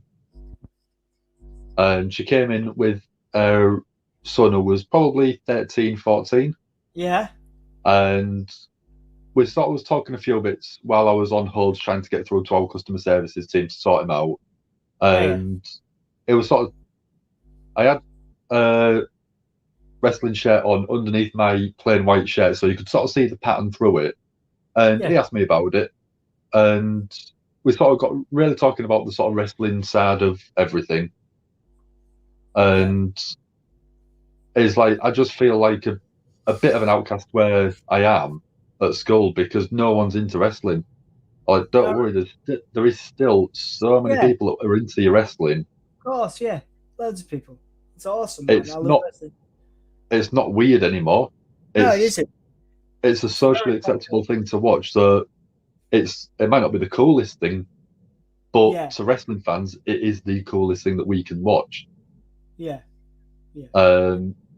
So it was like, so I showed him my pop figure wall and showed him how many I've got, and he was like, "That's cool." Yeah. So he knew I was into my wrestling. He was like, "What else did you do?" I was like, "Well, I'm into my Pokemon, my Star Wars, pretty much everything." Yeah. I was like, "If you are interested, have a look." And I told him about, obviously, the podcast and stuff. And I was like, if you ever want to sit and chill out for a couple of hours, and we'll have on there, come in, have a chat with us in the comments. Yeah. And if you want, join our Discord, and you can actually chat with other wrestling fans, talk about who your favourite wrestlers are. I haven't been on the Discord in a while. Yeah. Need to do that. Yeah. It's good, but isn't it? It was like, it just sort of seemed absolutely thrilled that there was still people that are into wrestling. Yeah, of course, man. And I mean, he went to go grab a drink. His mum was like, "It's nice to meet a person a bit older that's gonna sort of try and sort of say that it's not a thing you should be ashamed of watching or saying anything bad about you because you watch wrestling." Yeah. I was like, no. I started watching it when I was probably 7 or 8. You was probably the same, I think, Dom. Yeah, around the same, yeah. And I mean, we've loved it ever since. Pretty much, we have our ups and downs with it. Yeah. Of course. I mean, like I say, it's an exciting time to be a wrestling fan. I was talking to Josh Alexander from Impact earlier, and he was, he's so excited to be a wrestler, and it's an exciting time to be a wrestling fan as well. This stuff, this stuff Raw, it hasn't been bad today. Sometimes Raws are pretty bad, but like I say, it's sometimes some really exciting stuff, going on. I'm not taking any mean comments. No, absolutely not. Yeah, fair enough. Futuristic. I would love to see more UK wrestling get a bit more, but us too, man. Us too. Yeah, there's some good stuff. There's obviously Eve, Dan Reed comes on here. Eve Right Girls of Wrestling, they do amazing stuff. Yes. I'm going to be covering a little bit more stuff from GCW, which I know is American. MLW this year, which is American, but hopefully some UK promotions too. We used to do pre-recorded reviews of the World of Sport, in the UK. Yeah. If you go back, I think there's still a few of those because we took a bunch down. I think there's still a few of those around. Let me check the videos. God, we've done so much. Done so much stuff over the last few years. We've been doing this for fucking years now, man. We're currently on. We're currently on. If anybody is interested, we are currently on 885 subs. So hopefully get to 1,000 by the end of the year. That's a new goal for us. So if you can help us out or tell your friends, as Selena Vega just rolled up Nikki Ash for the win, and Carmella and Queen, Zelina still another match, 5 minutes tops. Yeah. So we've had three matches in an hour and 20 minutes. Yeah. And not one has gone more than the 5 minutes. That doesn't really change, does it? No. That doesn't really change. This is the stuff where we do get annoyed watching Raw every week, and this is what puts us off watching it. Yeah, of course. We understand storyline progression and promos and stuff like that. Yeah. But when they're not giving the talent a chance to put themselves over in a match. Yeah. I mean, a couple of years ago, you look at what Seth Rollins did in the Iron Man match, in the Gauntlet match, wrestled for a full hour on Monday Night Raw. Yeah. And that got him over more than the 3 promos he did before that. Yeah, absolutely. It's stuff like that doesn't happen very often, does it? No. Johnny Knoxville is in the Rumble, apparently. Legitimately in the Rumble.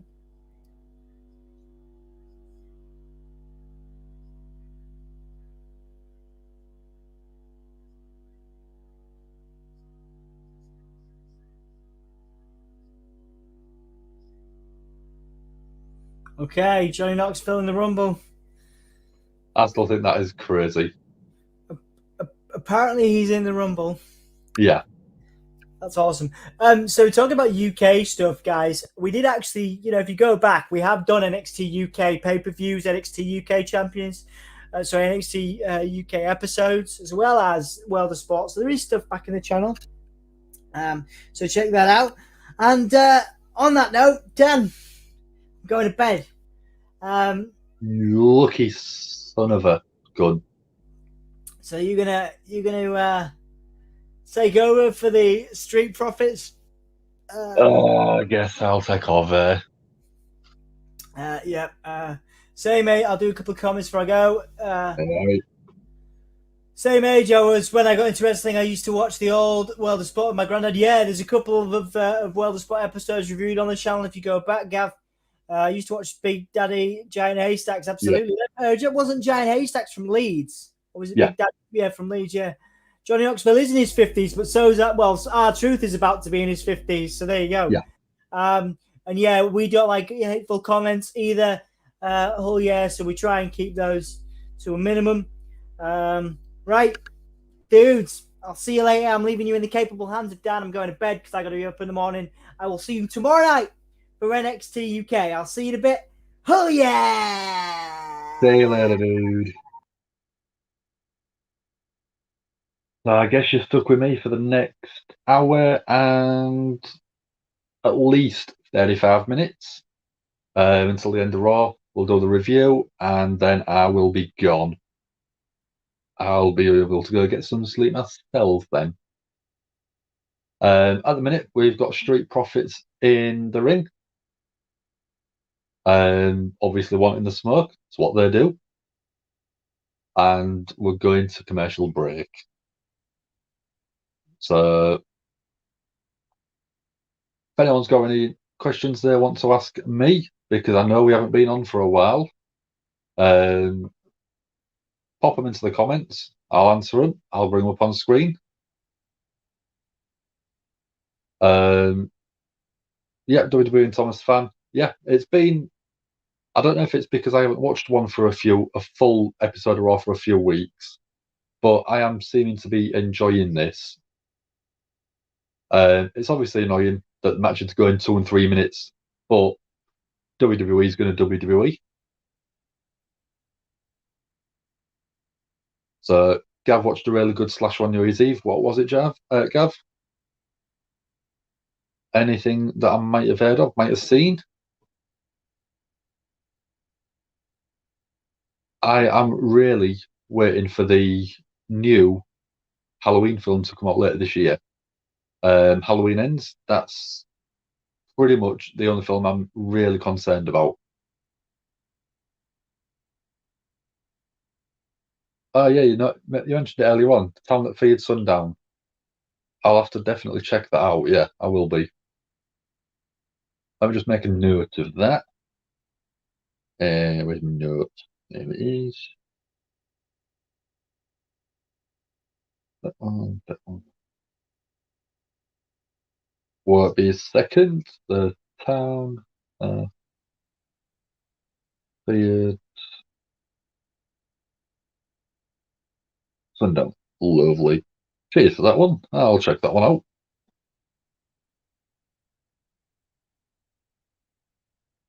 WWE still fixing things that don't need to be fixed. Liv Morgan's entrance music. Yeah. I don't like my rock music and my heavier entrance music for entrances, but I don't think you need that change so it's not all rock. And yeah, Liv Morgan's entrance music originally was really, really good for that. It was really sort of circusy and twinkly, I think.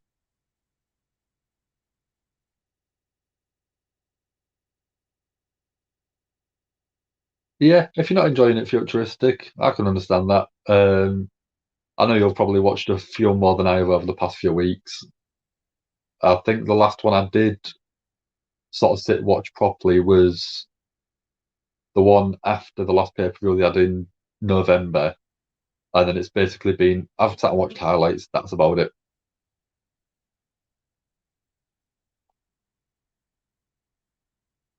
Halloween Ends will probably have a part two. I don't know if it will.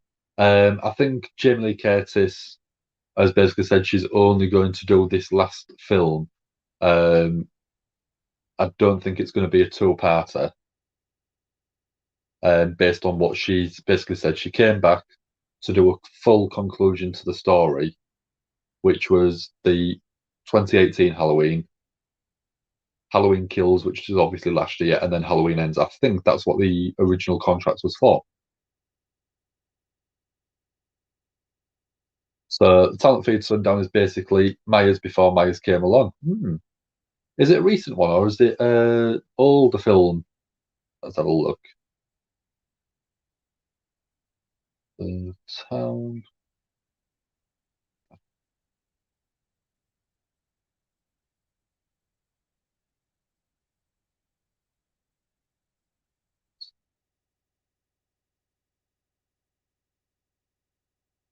It's not the most recent one, but yeah, I'll have a check. I'll check that out.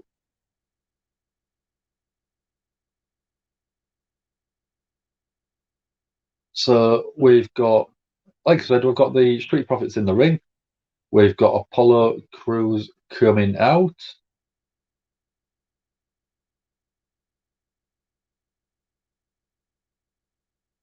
Apollo is with Commander Aziz. And again, Commander Aziz looks an absolute unit. Absolute unit.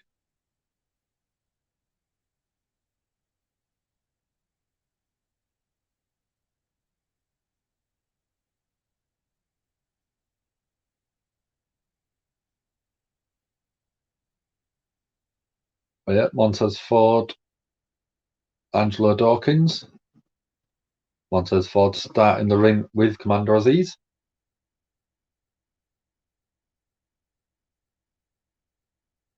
Well, let's see how long this one goes for.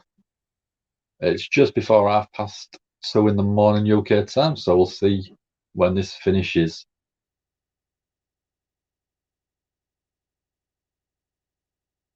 Montez Ford really going for it. goes for an Irish whip. Commander Aziz blocks it straight away. Montez Ford's really using his speed to try, but it's not working.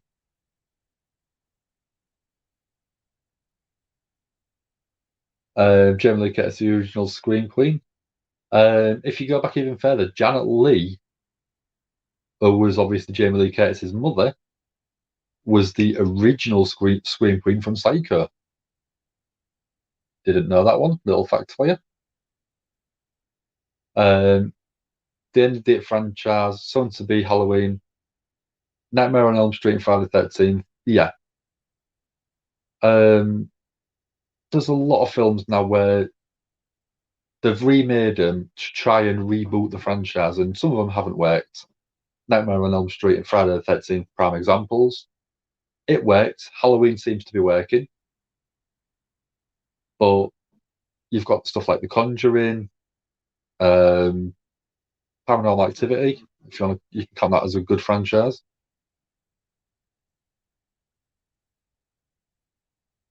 Happy Death Day should be a new franchise. Yeah. Yeah, the first one did a lot better than it was expected to do, which is obviously why they got the sequel.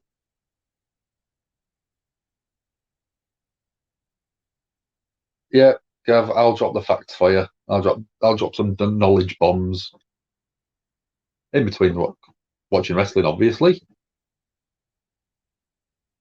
So Montez just got that insane frog splash on Apollo Crews. Gets the 1, 2, 3. So it lasted all of 3 minutes. So that's match number 4, and we probably haven't had 20 minutes of action.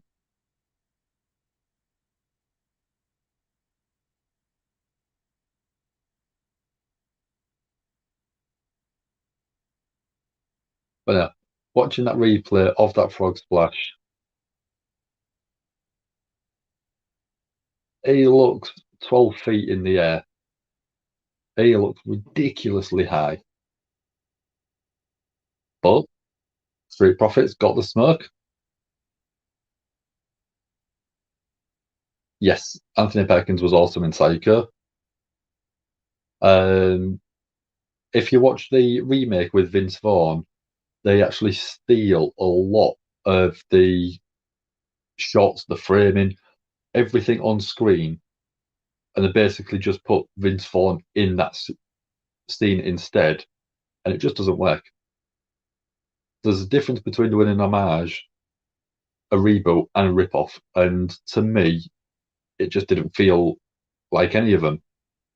It was trying to rip it off, but it just didn't do it anywhere near as good.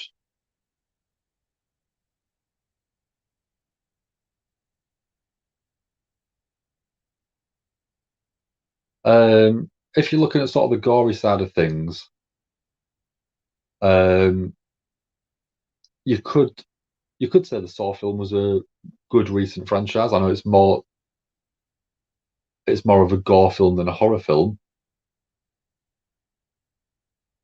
but yeah, we could do with a new slasher character. Yeah, whole point of an horror movie. Gory movie is supposed to be risky, gory. Yeah. Vince Vaughn was horrible. Yeah, I didn't think much to it. But the American Psycho film with Christian Bale was a really good film. I enjoyed that one. I enjoyed the hell out of that. So at the minute, we've got Damien Priest. He's going up against Dolph Ziggler in a couple of minutes, presumably.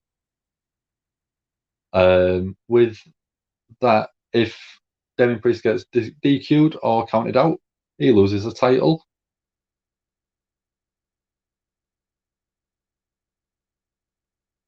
Yeah, the original Evil Dead, because it was one of the first torture porn films, they basically did everything they could and tried to push everything as far past the limit as they could, just to see what they could get away with, and it really worked. It's an iconic film now.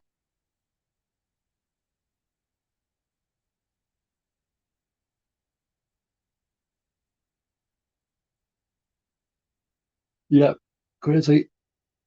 There's a lot of good horror movies, and it's all having the time to watch it. I watch a lot of wrestling, so other things I do want to watch or I really should try and watch, I keep forgetting about. Same as the new Spider-Man. I've not seen that yet, and I don't. I'm not in a rush to see it, but I could go to cinema instead, sit and watch that, or I could come home, have a nap, and then get up and sit and watch wrestling with you guys. And because I'm more into my wrestling, obviously I get to see Dom's face. I know he's left me already, but I do get to see that as well, which is always a bonus.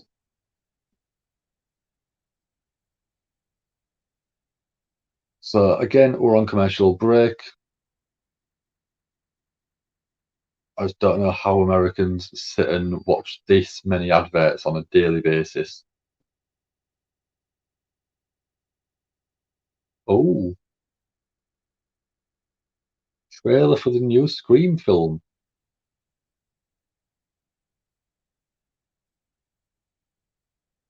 And it's got Dewey in it, Gail Weathers, January 14th. That is an interesting development. I didn't know about that one.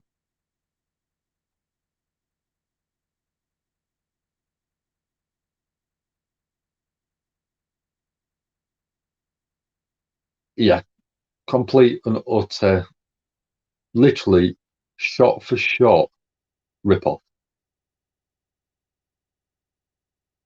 Um, I'm just trying to think.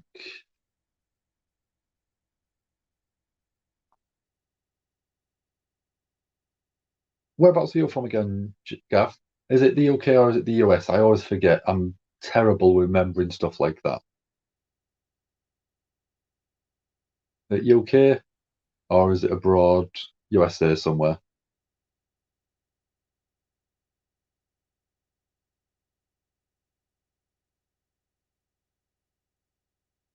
Yeah, definitely a slap in the face to Hitchcock. Um, no, I've not seen Freaky. I'll have a look for that one as well. I'll put that into my list. Um, Gav, if you're looking at stuff like that, there's a show called History of Horror with Mark Gatiss. It's a three-part one. I think it's on YouTube at the minute. I'll have a quick check for you. History of Mark Gatiss. All three parts are on there, and it basically goes through the history of horror, all the way back to the original sort of 1920s black and white stuff. Then it does the Hammer House of Horror stuff, which in the UK is obviously one of the biggest sort of movie making companies have done. And then it does the sort of 70s and 80s slasher boom, which again we've been talking about quite a lot of them. But if you want to learn a lot about the history of the old school sort of films, that is a really good place to start because it is really, really enjoyable. And Matt Gatiss is a massive horror nerd himself, and he'll admit that. It is a really good sort of series to watch. Each one's about an hour long, but there's a lot of good information and there's good recommendations in there in terms of films. But yeah, check it out. Check it out for you.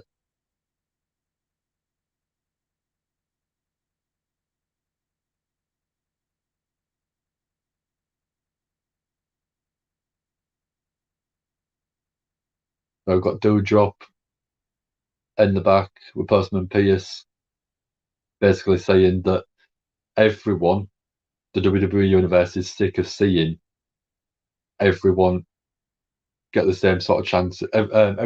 All of the sort of favourites being given the same sort of chances and more title opportunities, which we agree with.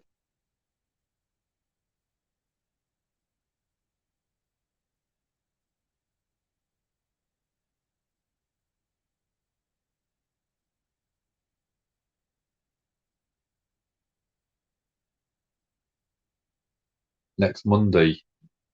Doudrop, Liv Morgan, Bianca Belair, triple threat,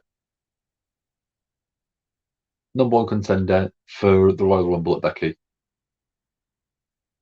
So, Bianca Belair is probably going to pin Doudrop. That's what she's putting for. Yeah, I'm going to add that freaky to my list as well.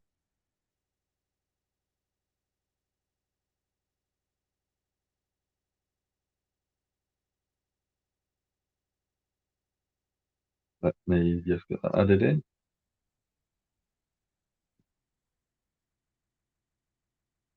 That's in. Thank you very much for that one, Crazy Futuristic.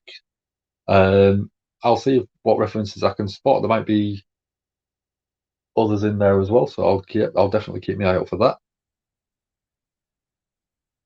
So at the minute we've got Dolph Ziggler coming down, going up against United States Champion Damian Priest.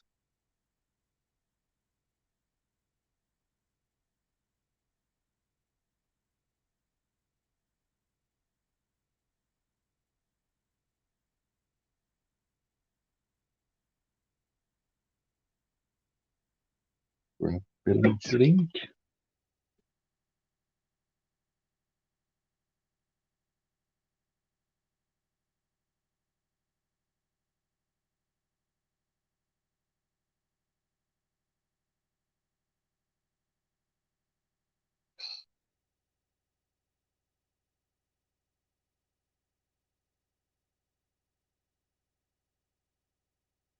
Again, Dolph Ziggler probably should have been world champion multiple times, but is a reliable veteran now. One, to help pull over the newer stars, and two, to be a solid wrestler to be on your way up.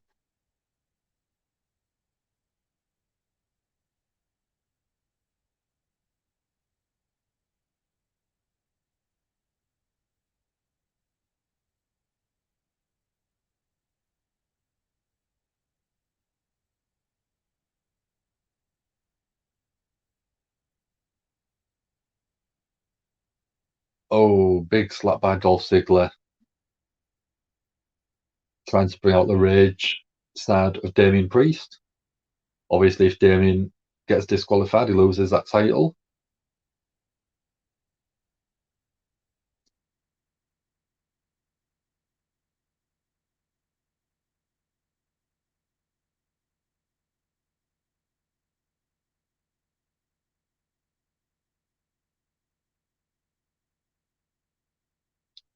Damian went for a spinning heel kick. Dolph sort of ducks underneath it. And then a sort of tornado DDT using the ring barricade to create that momentum.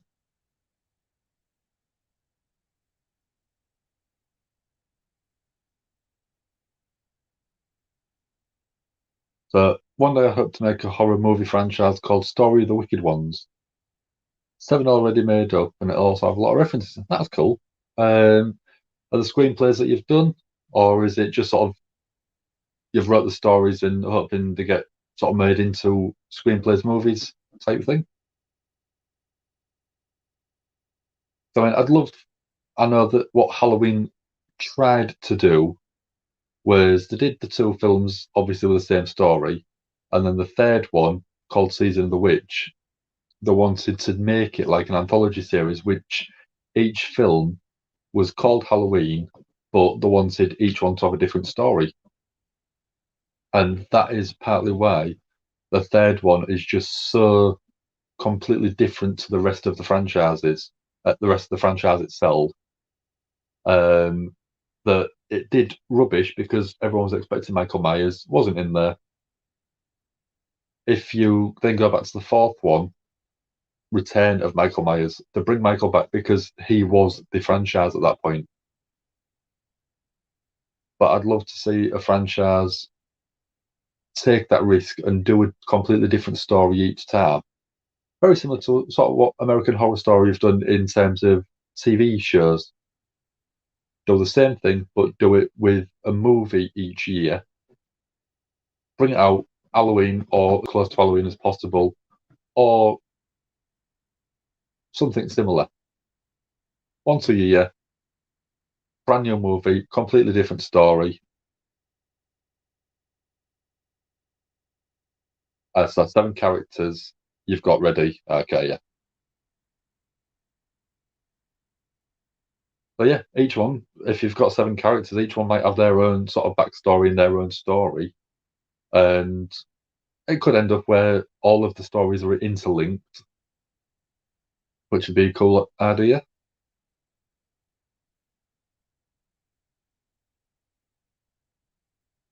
And we're on adverts still.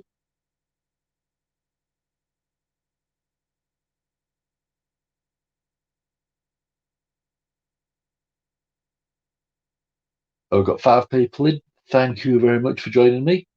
We are almost 2 hours into Raw. We're into 2 hours of me being here.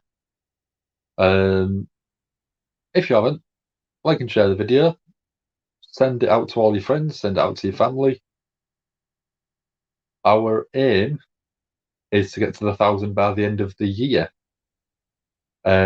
We need about 120-ish subscribers, I think. I'd like to try and do it before Easter, but we've got to be realistic. We're slowly trying to build the channel, so if we can do it by the end of the year, that's absolutely fantastic.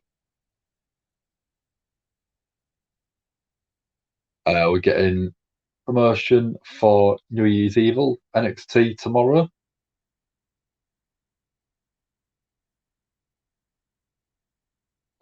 Dom will be live doing that one tomorrow night, so join in, check it out. We have already got the link up ready for people to get notified about it. Like that video, share that one about as well.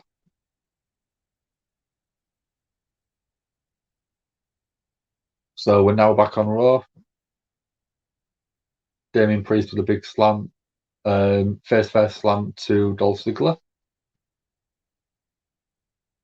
And again, just as a reminder, if Damien Priest is disqualified or counted out, he does lose that title. So there is no champion's advantage this time.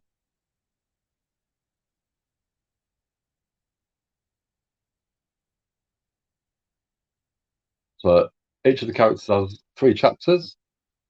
Explain it to on Discord. Yeah. Ping me a message on it. And if you want me to have a read of anything, I'll always have a look at having a read of it for you. That sounds quite cool. I always like reading stuff that's completely separate to anything that I've read before. Go into stuff with a completely fresh, open mind, and just take it for what it is, and just to see how I feel. Yeah. So main event tonight, we've got Kevin Owens, Big E, Seth Rollins, and Bobby Lashley in a fatal 4-way for #1 contendership to go against Brock at the Royal Rumble. That's in 3 and a bit weeks' time, I think. We might be doing something on there. I presume we will be. With that, I know I won't be here, I'm afraid. I'm going to be watching it in the pub with a few wrestling friends of mine. But I'll probably, I'll try and sweep my way through it. I might try and stick my head in just to say hello to everyone in the chat. And I'm probably going dressed as AJ Styles. I've got my gloves. I've got trousers. I've got the t-shirt.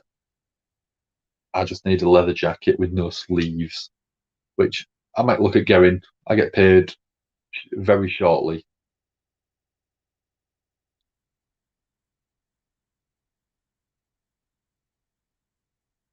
So, Gav Scalia, Vince Vaughn, if he'd have stepped back and said, look, let's make it our own version of the film, yeah, I'd have respected him for doing that, but he basically he's only an actor. The director and the producer are the ones that pretty much give the film the look, style, the feel. And they basically was like they wanted to do a remake of it to try and bring it into the 21st century, which just didn't sort of feel right, as we've both said in the chat. So we've got Robert Roode on the outside, obviously looking at causing a distraction.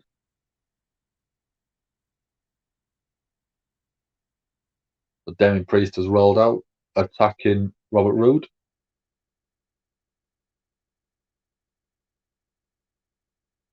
Referee's up to a 5 count. So he could be looking at trying to put Robert Roode out altogether. 7, 8, 9. A rolled back in the last second. Dolph Ziggler's in the ring going crazy, begging him to be hit with a chair.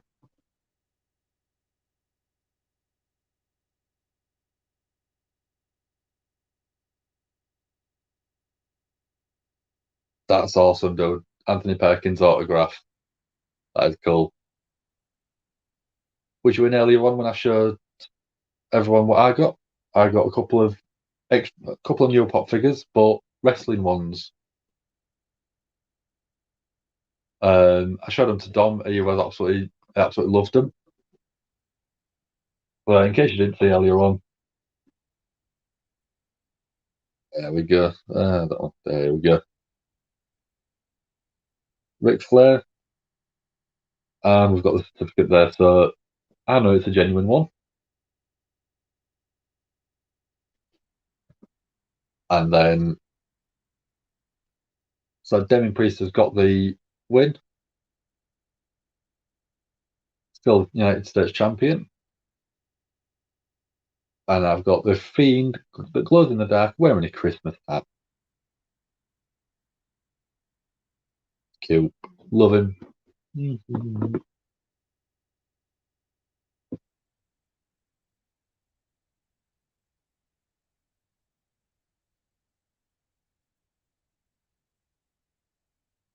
Damien Priest retaining the title. Oh, we've got Vince. We've got Vince in the back.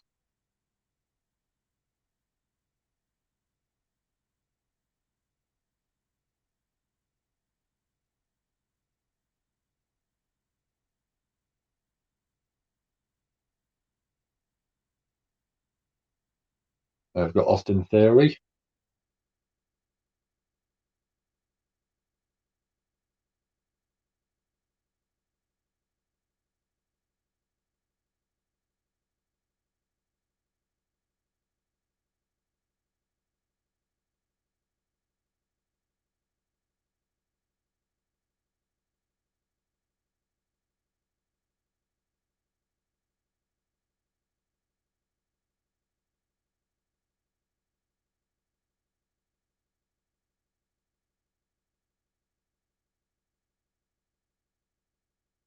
So we've got Vince basically saying that an apology is a sign of weakness.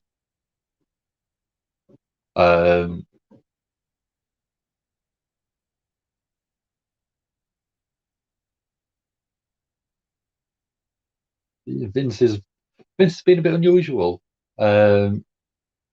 trying to sort of say that he respects people that attack from behind. So I've got Austin Theory going up against Finn Balor in a rematch.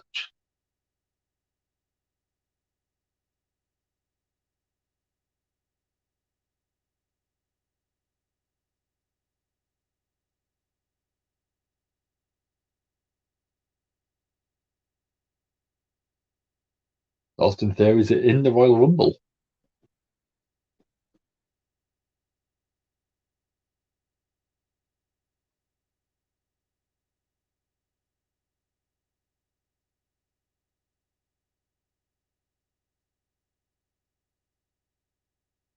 So we've got another participant confirmed for the Royal Rumble besides Johnny Knoxville. We've got Miz and Maurice coming out now.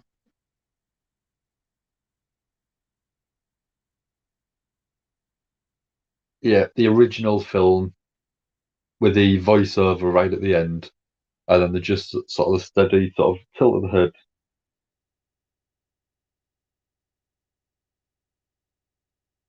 Yeah, very creepy. Yeah, I do enjoy the ending of the original.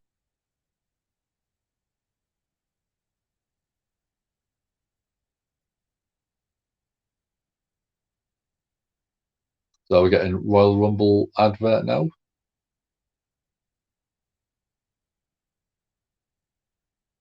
So again, who's everyone's picks to win the Royal Rumble this year? I'm not sure who I'm thinking of yet. I've still been thinking about it since I spoke about it earlier on, but I don't know yet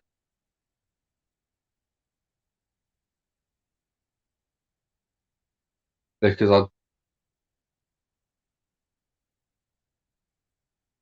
I don't know whether Biggie is someone that's deserve he definitely deserves to win it, but I don't think that he'll have the storyline to go with it. If The Rock turns up and wins Mania, wins the Royal Rumble and goes towards Mania with Roman, I wouldn't have a problem with that in the slightest. But I think if The Rock just turns up, he can have a storyline with anyone, and I don't think anyone would care. I don't care if they think he's deserving of a Royal Rumble or a Mania appearance. But if you can get The Rock to headline WrestleMania for you, you're gonna do it. You're gonna do it all day long. So I think that the winner of the Royal Rumble should be someone that WWE want to build, but I just don't know.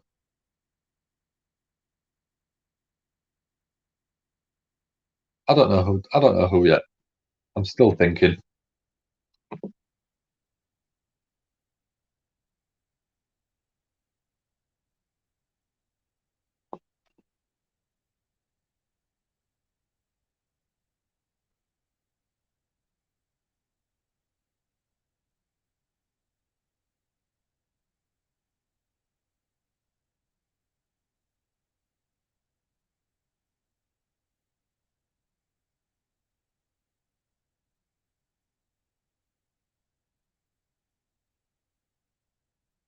Yeah, yeah. The smile at the end with it's like a knowing look behind his eyes, as if I'm not really crazy.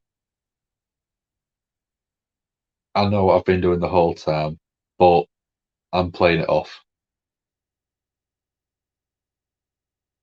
Yeah, it's just fantastic.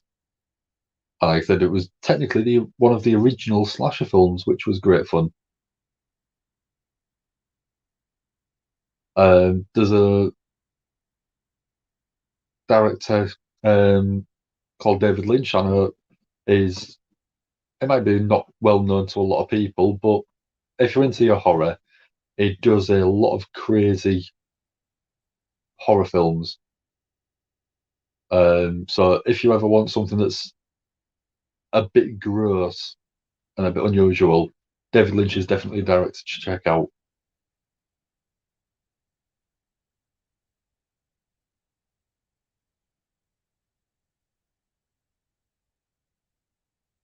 So we're going advert for the Winter Olympics. I actually prefer the Winter Olympics over the regular Olympics. Um, I mean, when I was younger, I'm talking going on for nearly 20 years ago now. I used to do a bit of skateboarding, and then I quite liked doing. I quite tried snowboarding once or twice in a place I say not so far away, a couple of hours away from where I am. One of the dry snow slopes, which was great fun. Yes, Gav, you know him, Twin Peaks. That's one of his best things that he's done. But it's just, yeah, really, really enjoyable. Really, really. You're watching it, you think, what the hell is going on? But that's what I like. So we're getting a recap of The Miz versus Edge at Day One a couple of days ago. Maurice obviously getting involved, as she always does with The Miz.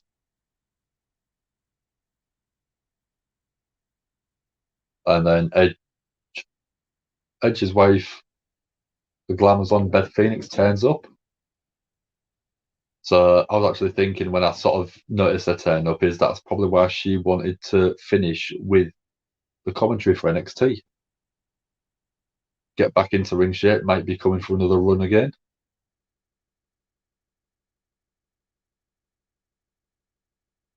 Edge spears The Miz, gets the 3 count.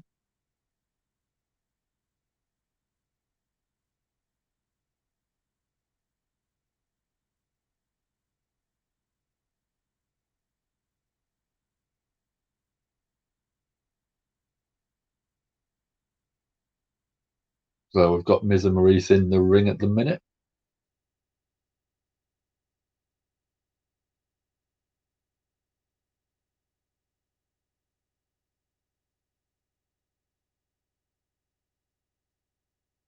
Yeah, you can watch it 10 times and you still pick up something that you've not seen before, or something in the background, or someone says something. Yeah, really, really cool. Pet Sematary or Evil Dead? Yeah.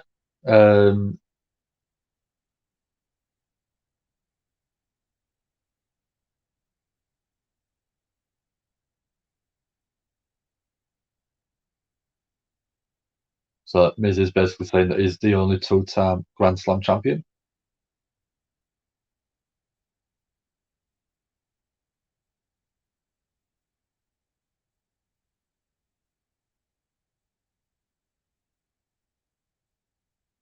Miz is saying even though he's the 2-time Grand Slam champion, he still has to prove himself.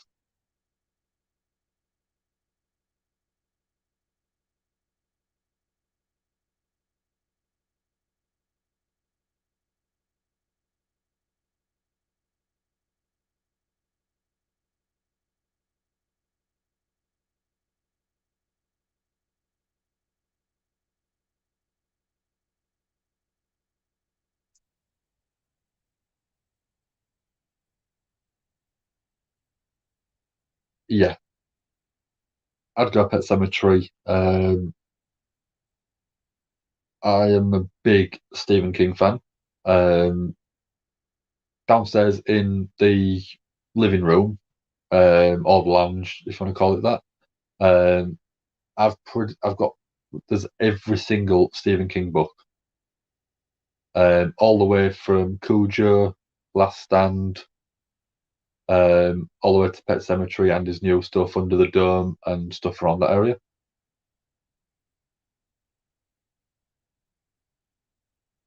That's the one I don't agree with you on that one, Gav. A lot of good opinions, but I think you're wrong on that one in a good way. Sam Raimi, legend, brilliant director, but to me, I just think Pet Sematary is just a little bit more iconic. The book was brilliant.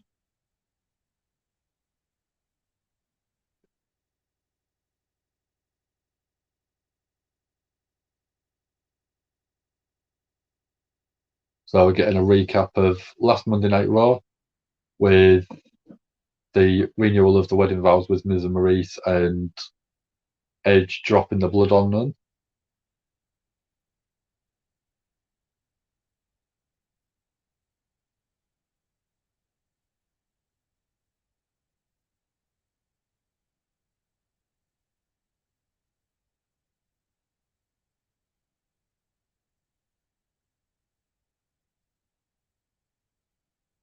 So the Miz is asking, do you find it funny that we got blood dropped on us?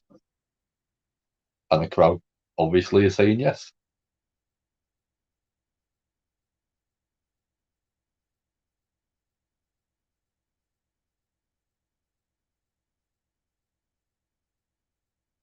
If Stephen King directed WWE, we'd end up with a character pretty much the same as The Fiend, I think. But he'd get used properly and he wouldn't get released.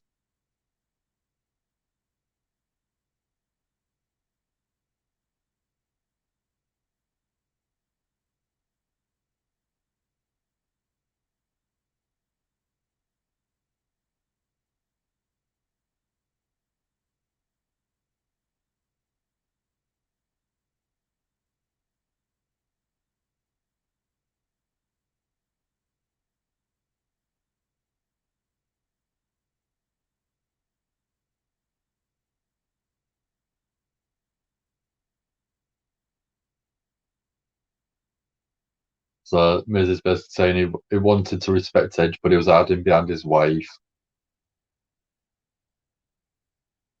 So he doesn't respect Edge.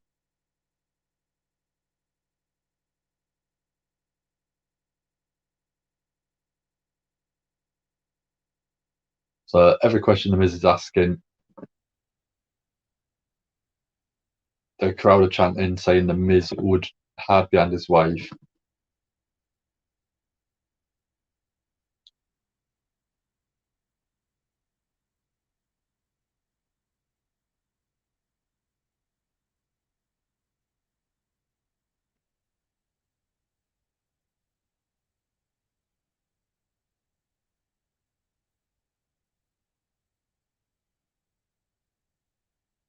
So we're getting the Glamazon come out now.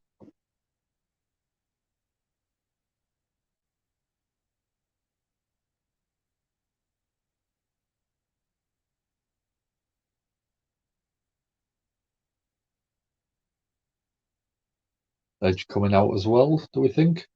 Yes.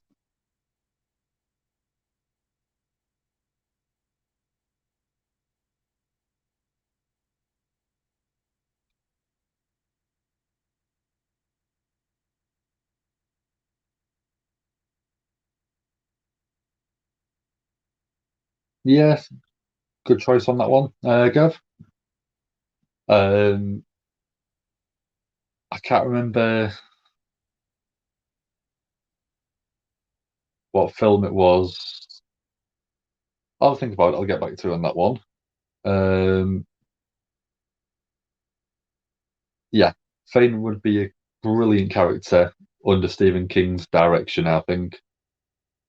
All I think, if you had Stephen King, a writer of WWE, Sam Raimi as a director or producer, that would be the best combo.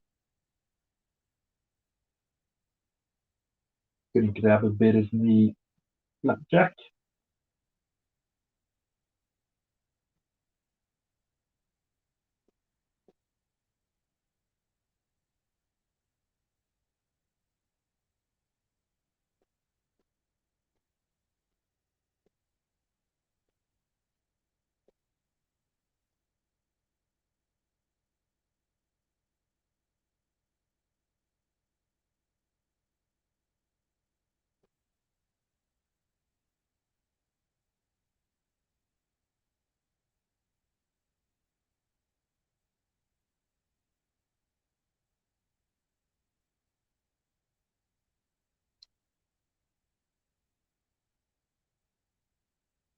So Edge has come out and said that Miz is always going to find an excuse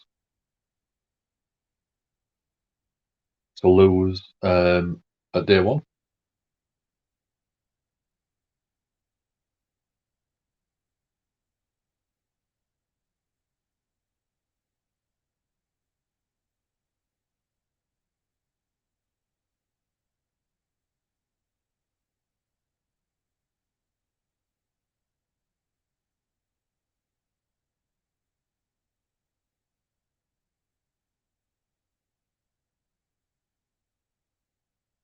Crowd are cheering because the Miz has lost for words for a change.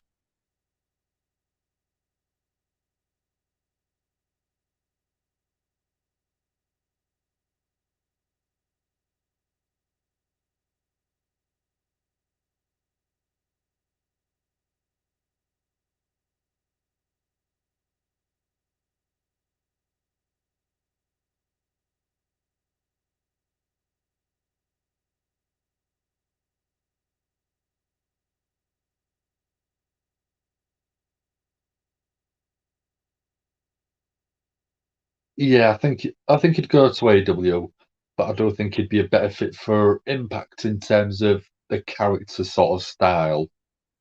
Obviously, he couldn't do the Fiend character, but if he wanted to take the Fiend and rework it,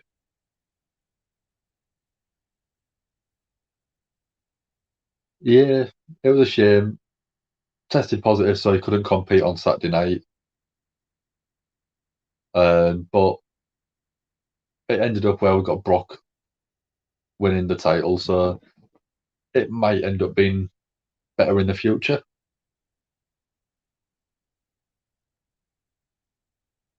So looking at it, what they're basically saying is Miz and Maurice versus Edge and Beth at the Royal Rumble.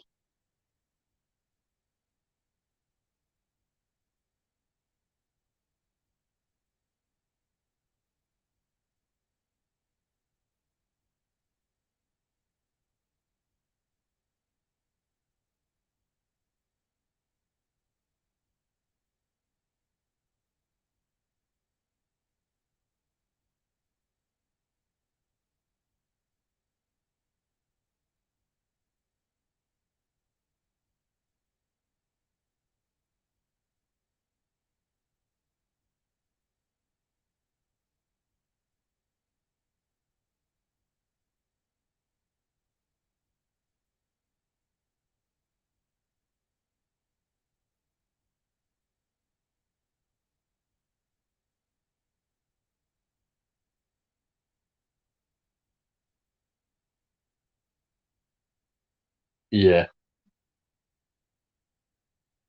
So the Miz accepts.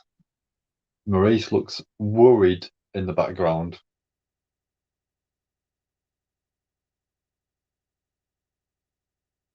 Yeah.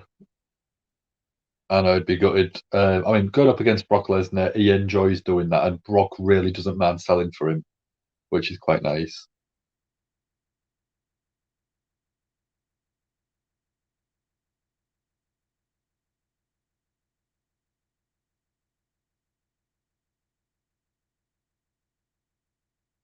So there's a bit of dissension in the ranks in the Mizanin household.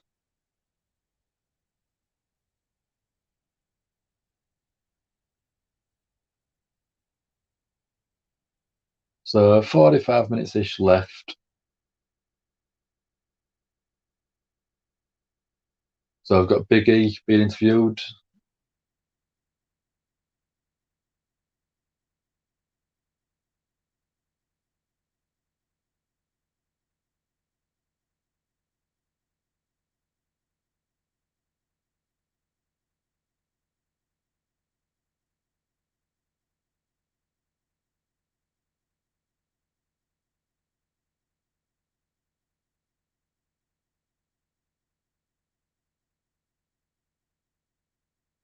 So Big E's basically saying that being champion meant a lot to him and meant a lot to other people as well.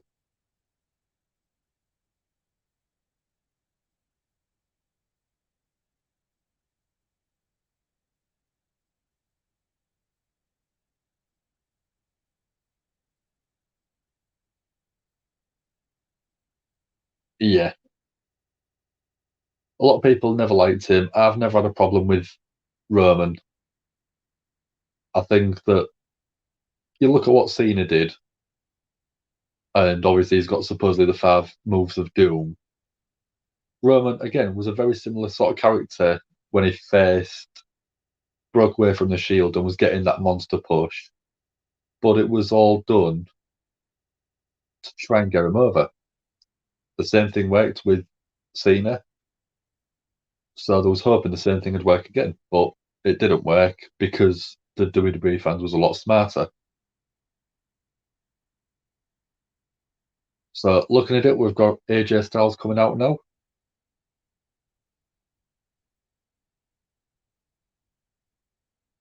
And he's going up against Domos. Obviously in a breakdown of the tag team that they had.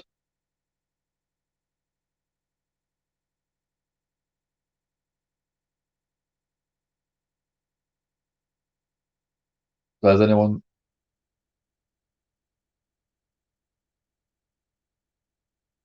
O'Reilly, Fish, and Cole obviously being in AW together.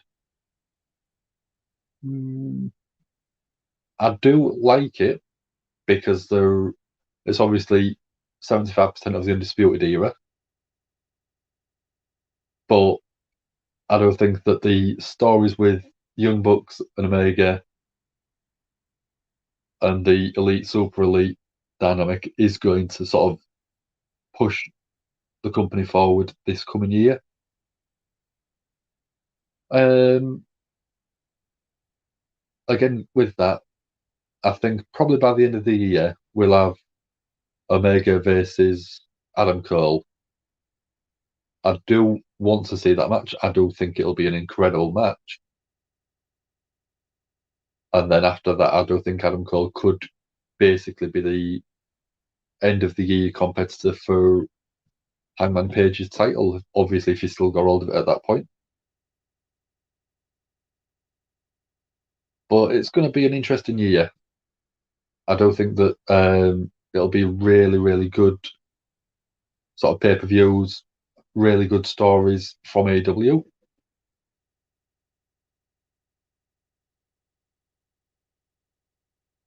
But obviously, we've got to wait for that.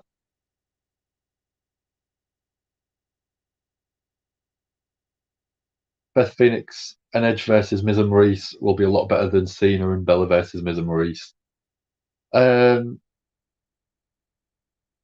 Yeah, I think it feels a bit more intense, but I did like the Miz and Maurice skits they did. Sort of parodying John Cena and Nikki Bella. I did quite like them sort of little vignettes and little sort of segments they did together.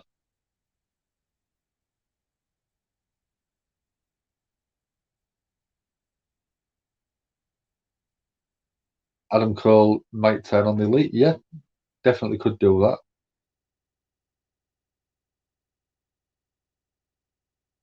Which I think it's more likely the Elite will turn on Cole than the other way around. I'm not sure why, but I just think that could be better at keeping Adam Cole as a babyface. Obviously, if the Bucks turn, it's just going to push Cole into even more of a huge babyface. Because then he's the underdog going up against them.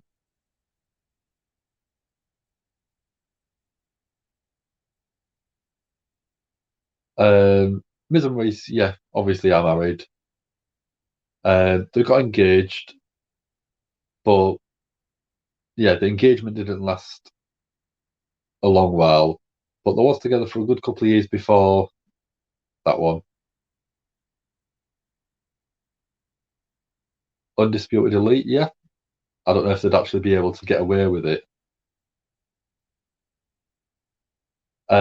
I think that it's AJ as the heel because he turned on Omos and basically started berating him. So yeah.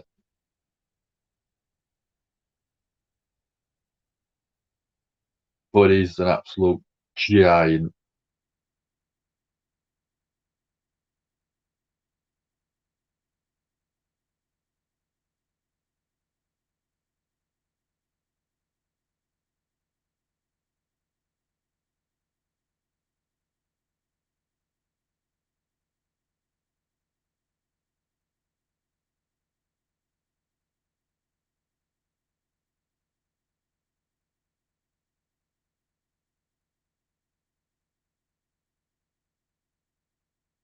But the good thing is you've got AJ Styles helping to put you over.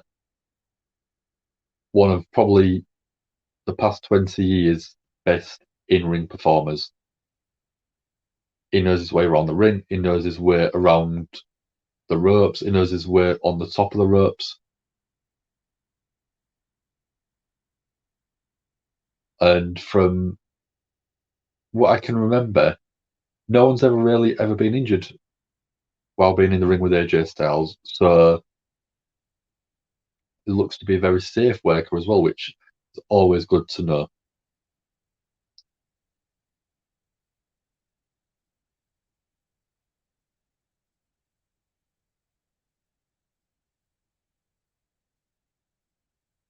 So AJ starting off with a couple of kicks.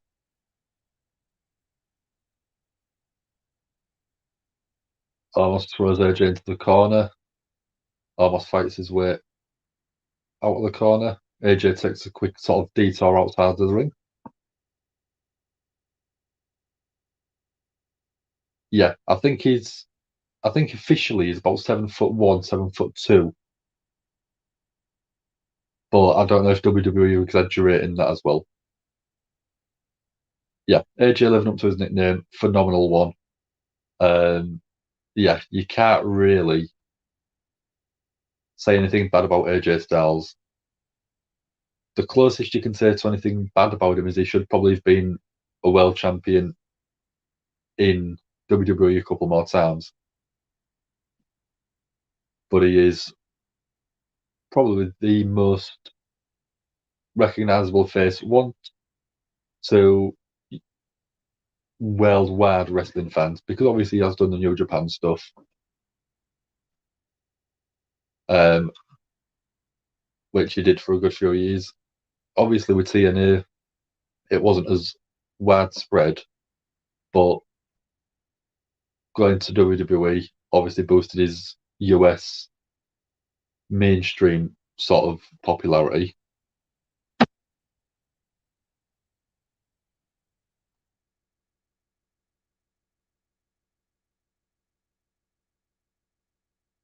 So we can see. Yeah, Cena knew how big of a deal AJ Styles was and was like, yeah, he needs to be pushed as such.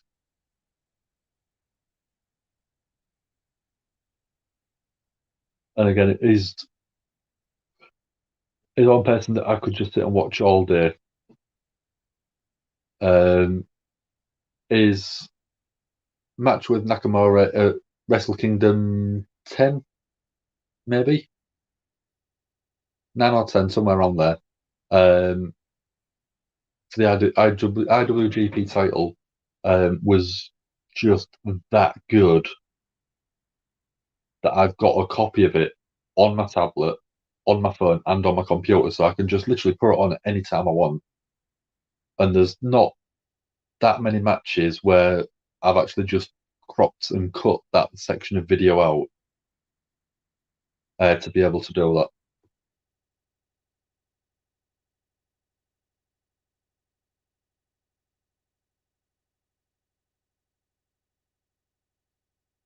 The huge gorilla press slam from Omos. And they've just said about 9 feet high, so yeah, very, sorry guys, very high sort of fall. And then a choke slam as choke slams go. Again, a very big choke slam. And AJ taking a clean pinfall, 3 count.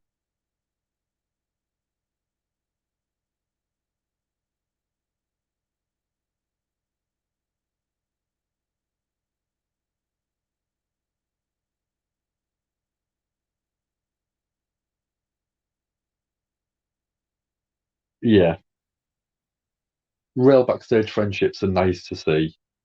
And Cena and Orton obviously was in OVW together, along with Batista, Brock as well. So yeah, they've got a great lineage of a very small group of people that have gone on to be multiple world champions, all sort of from the same sort of class, if you like, of developmental stars at the time.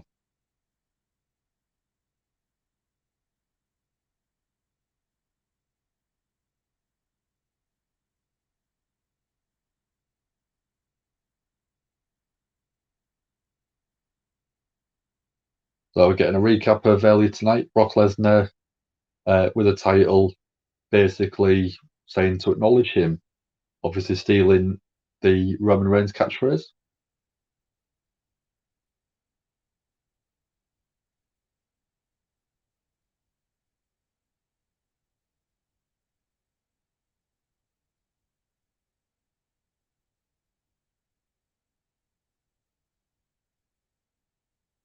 Brock saying thanks to Paul Heyman for making everything happen for him.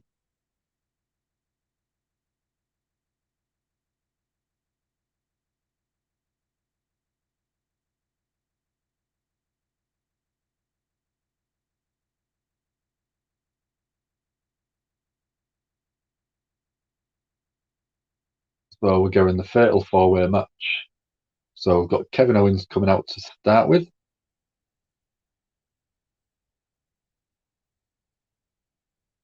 Let's have a look.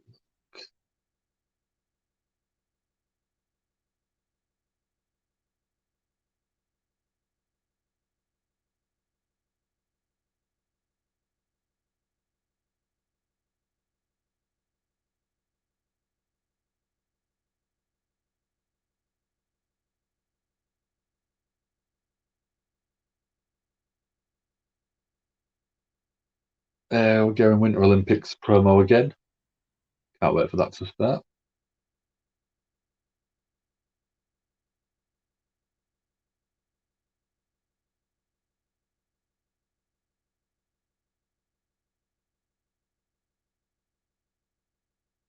Yeah, still in the one for that one.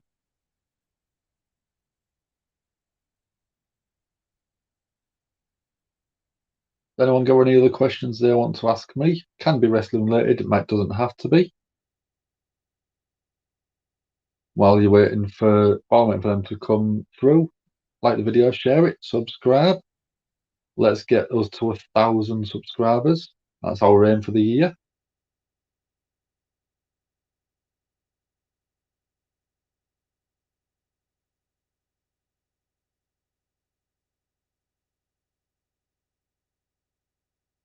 Yeah.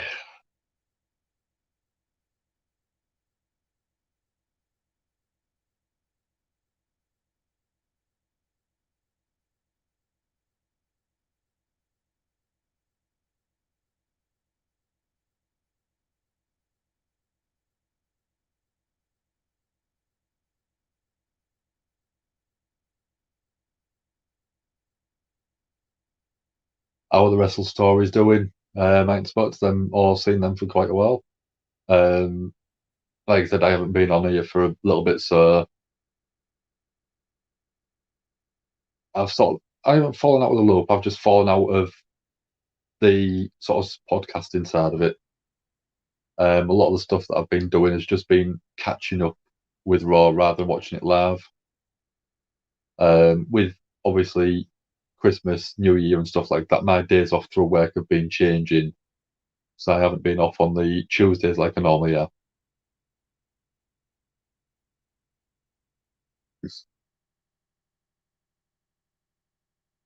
Why are we not on the big screen? Futuristic. We want to be on the bigger screen. We've got Graham Smalling. How are you doing? How was your New Year and your Christmas, fella? Did you have a good one?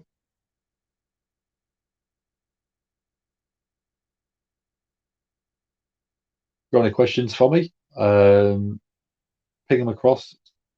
Get them in the comments. I'll answer them as soon as I can.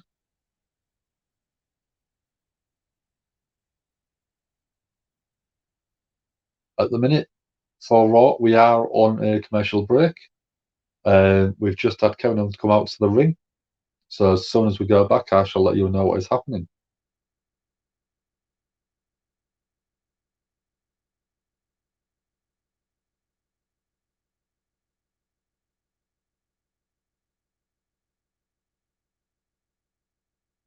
He was on day shift for Christmas and night for New Year. What is it you'll do for work then, Graham? Mine wasn't too bad. Pretty quiet. Then I went to see a pop punk band on New Year's Eve.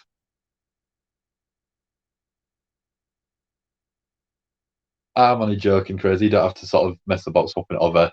It's just a pleasure that you're here with us. Yeah, went and watched a pop punk band New Year's Eve. That was enjoyable.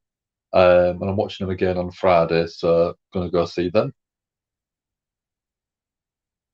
We're getting a recap of Extreme Rules with Alexa Bliss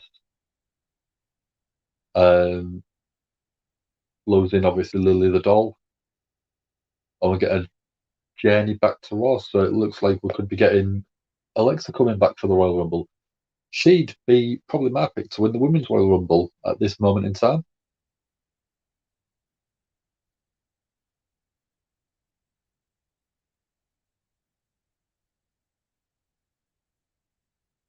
So yeah, we're back on Raw. We've got Kevin Owens in the ring. We've got Big E coming out with the power of positivity. Now obviously ex-WWE champion.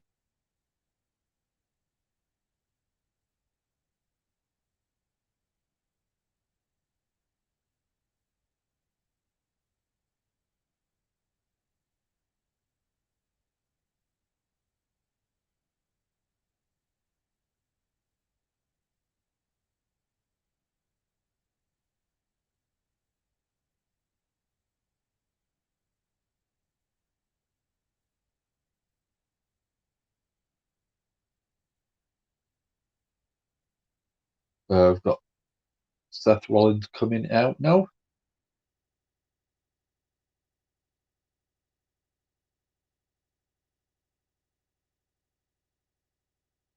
So you're pretty much a whole lad as well, then, same as myself. Yeah, I know Spiders has sort of closed for a little bit. I didn't go when it reopened, mainly because I've been working the Sundays afterwards, so I didn't want to go and get absolutely sort of wasted and then be hungover at work the next day.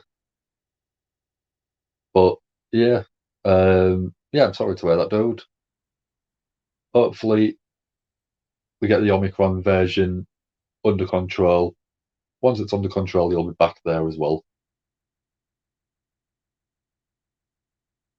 But yeah, me and Dom, who was on earlier on, and have said as soon as it's open and we sort of feel comfortable with it, we'll be going straight there for a meet up and a good drinking session.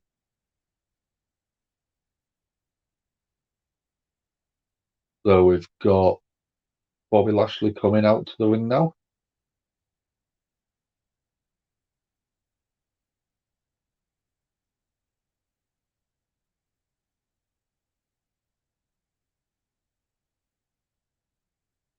And me and Dom both said we can see Bobby Lashley winning, going up against Lesnar at the Royal Rumble.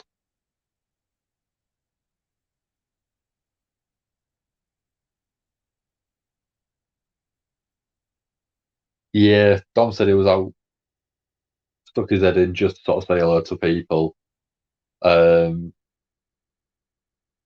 Yeah, I'll definitely come and say hi, dude. I was going to say it'd probably be easy to spot me in Spiders with a bright blue hair, but because it's obviously you know what Spiders is, blue hair doesn't really stand out as much as you'd think it would.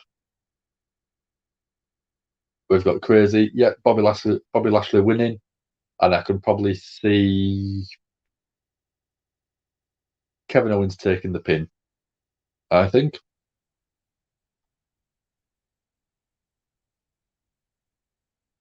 Promo at the start from Brock Lesnar did really put over Lashley out of the four of them in this match.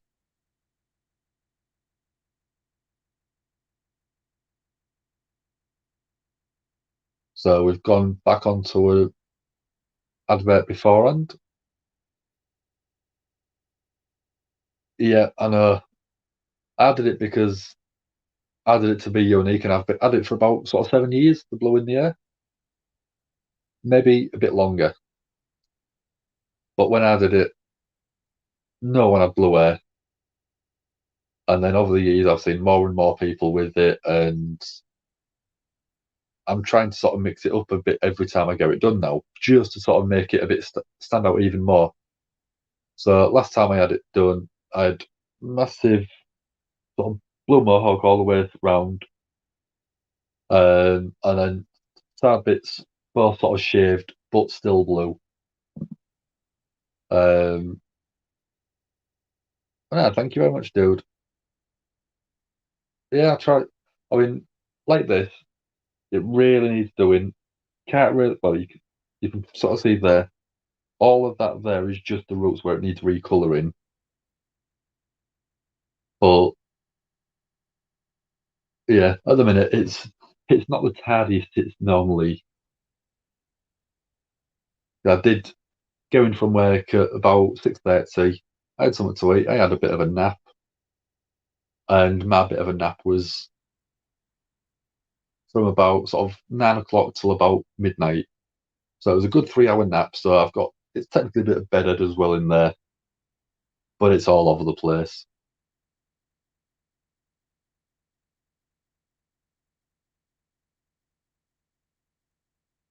But now I'm just seeing adverts for pizzas now, which is making me hungry.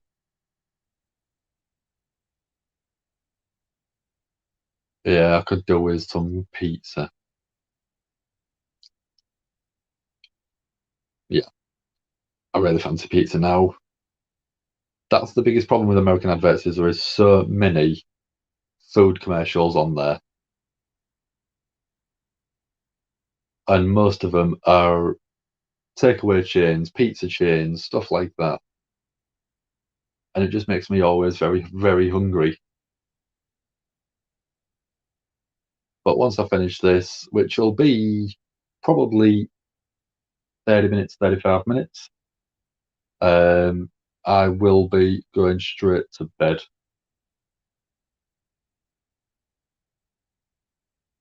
So yeah, I'll have pizza for something to eat tomorrow, I think.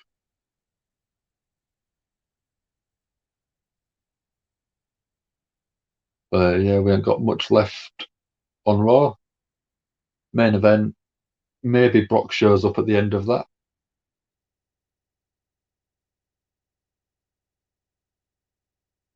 So yeah, we think definitely Bobby Lashley is winning. And I think probably Kevin Owens takes the pin. After that, Brock Lesnar shows up and face to face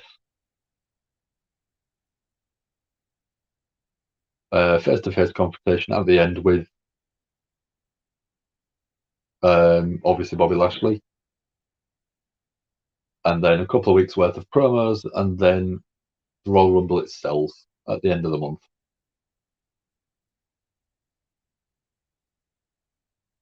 And someone pointed out to me that WWE are not using the same pay-per-view anymore.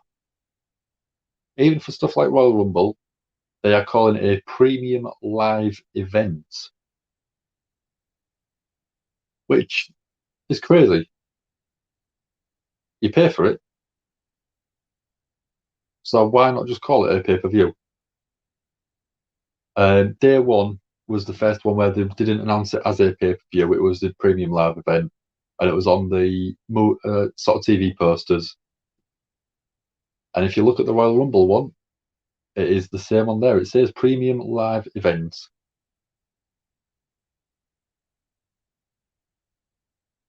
So there's going to be a lot of action in this one. So I'm going to try and keep on top of it best I can for everyone. We have got Biggie and Kevin Owens.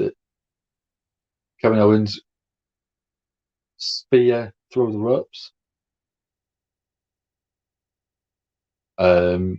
Straight into Kevin Owens, taking them both outside of the ring. Bobby Lashley has thrown Seth Rollins into the ring post. And we've now got Big E and Bobby Lashley in the ring facing off against each other.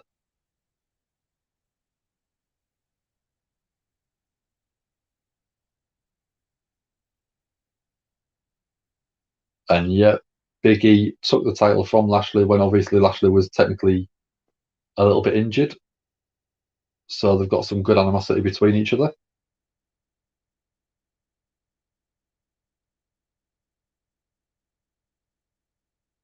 Actually, yeah, that's a good point, Graham. I forgot that, yeah, it's not, we don't really pay-per-view it anymore, do we? Everyone uses it, pays the £10 a month, watches it on the network. Yeah, that's flipped my mind on it. So yeah, it is a premium live event. It is not a pay-per-view. I don't know what percentage of people is pay-per-view buys. Obviously, AEW have got a different model. Sorry, guys.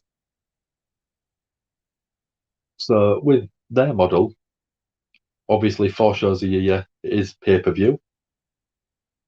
And that's what a lot of their money is generated on, whereas WWE's it is network buys.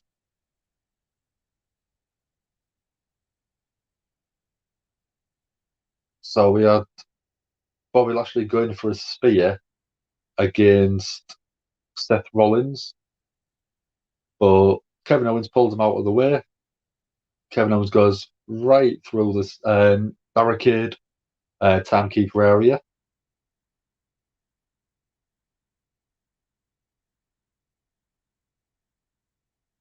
So I've got Kevin Owens trying to direct traffic, but Big E's there.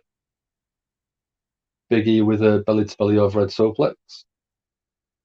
And then throwing Kevin Owens into the announce desk.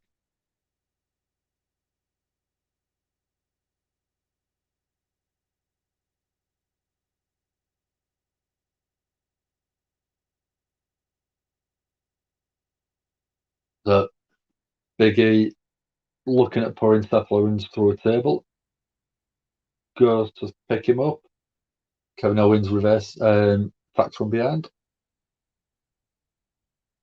Big E gets thrown into the steps.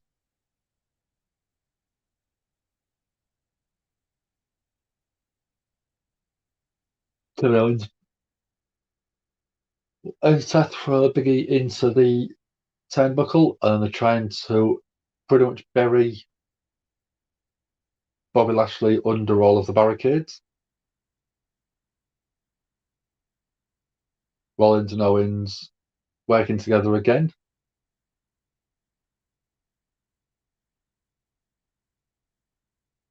So Big E going through the table, announce desk.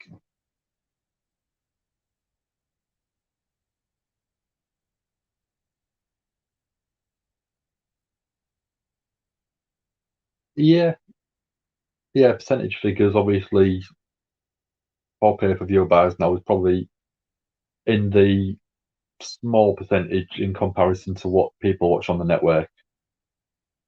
And then obviously in the US, you've obviously got the Peacock network.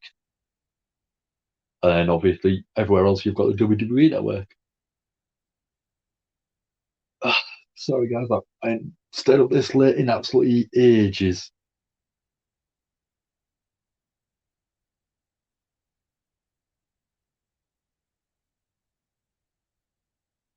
Again, more food adverts.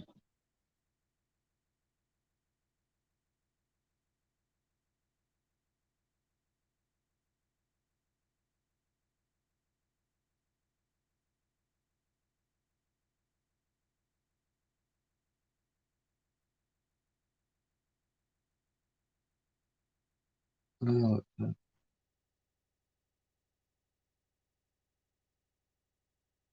so yeah, we've got about 15 minutes left, guys, and then I'm going to be heading off.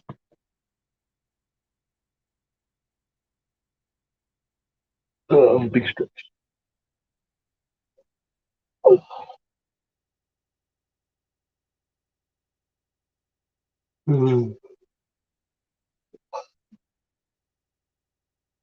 I didn't even bring my sort of customary energy drink for the show tonight.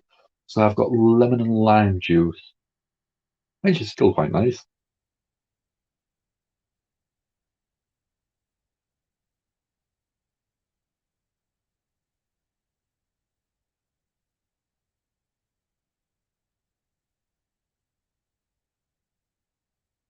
So still on commercial breaks, guys. As soon as we're back, I'll be straight back in for you.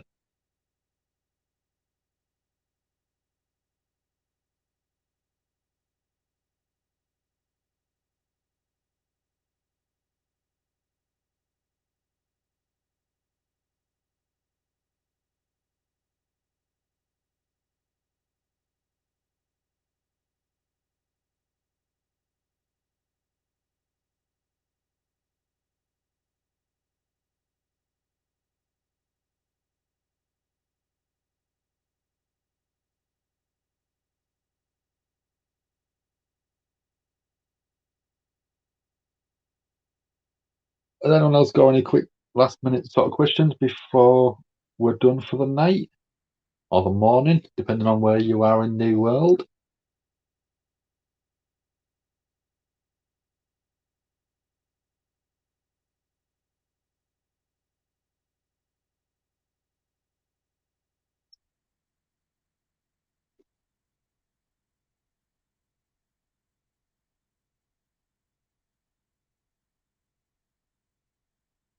So we're back on Raw. I've got Bobby Lashley finally back up from the barricade. Owens and Rollins are working together quite well at the minute.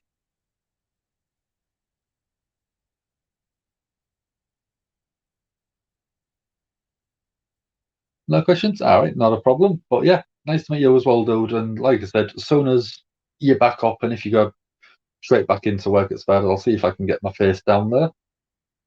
And yeah, we'll have a maybe if depending on what time we finish, we can have a quick drink as well.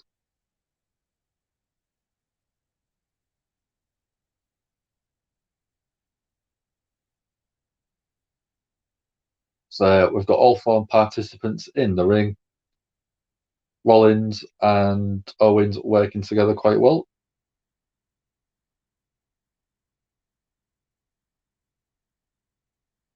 Owens with the cannonball onto Bobby Lashley in the corner.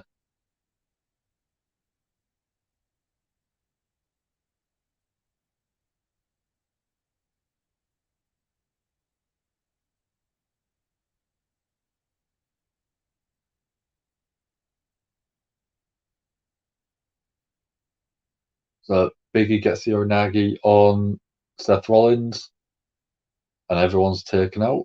Seth Rollins, Biggie, and Owens. So I've got Bobby Lashley staring everyone down.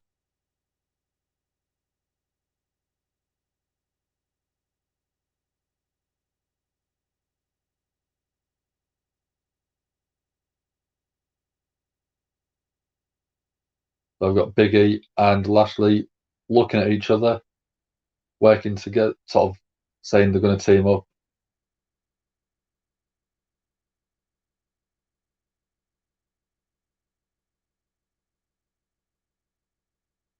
So we've got everyone.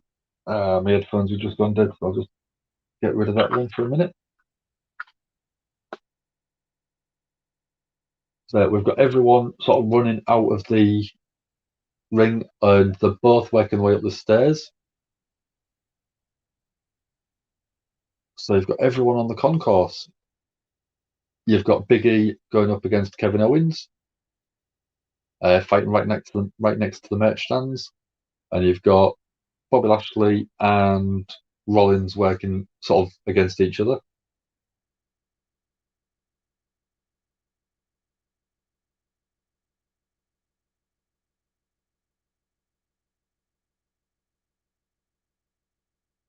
So Big E Uranagi through one of the merch desk tables. Let's see if I've got my cable long enough to charge my tablet from here. It's just gone down to 5% go. Give it some juice. There we go. Battery hasn't died yet, and I'm not going anywhere yet. And we're back on an commercial advert. Literally a minute, 2 minutes worth of wrestling before going to a commercial break.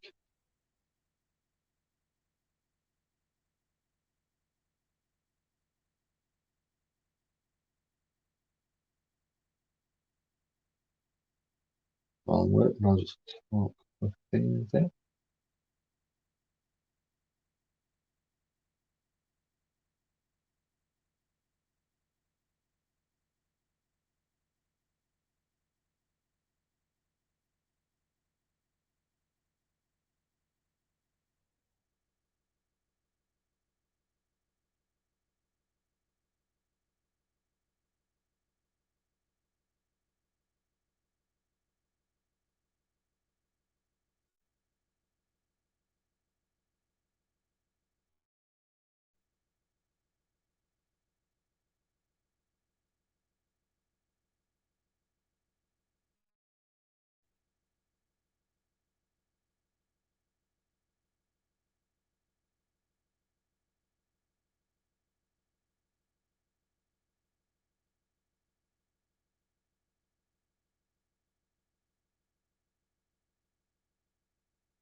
Not long left.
Not long left. Still on commercial breaks.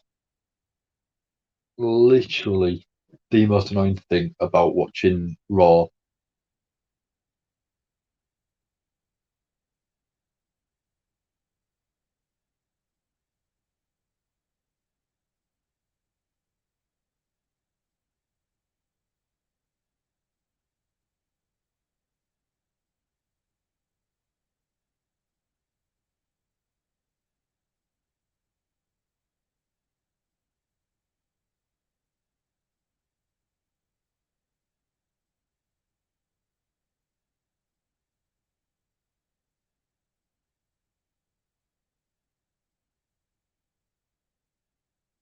Going a promo for NXT New Year's Evil, which is tomorrow. We're going to have Dom doing that one live for everyone. And we've got a couple of the guys coming back to the ring. So we've got Big E and Lashley still fighting out in the crowd.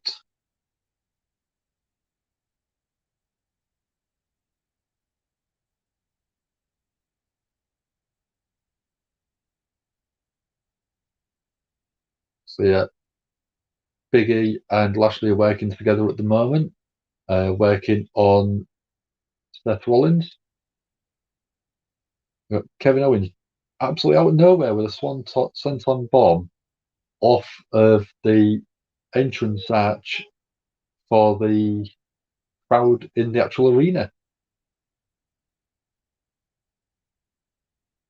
So putting his body on the line there.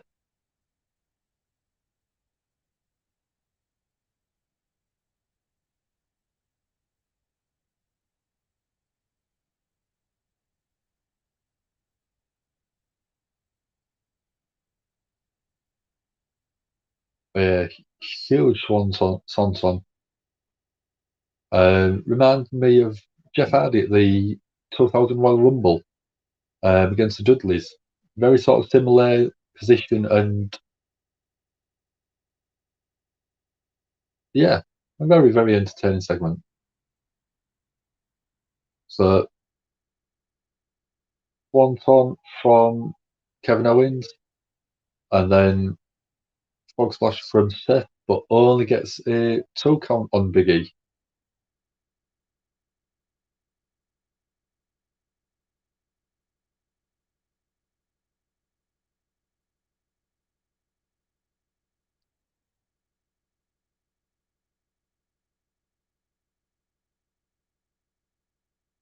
So still look to be on the same page.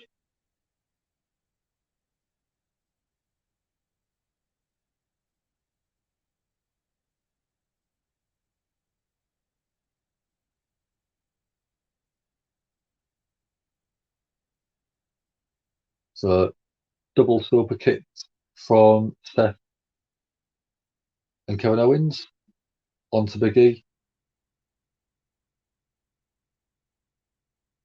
We're all trying to get sort of Big E down and out, but they're all working together. Really sort of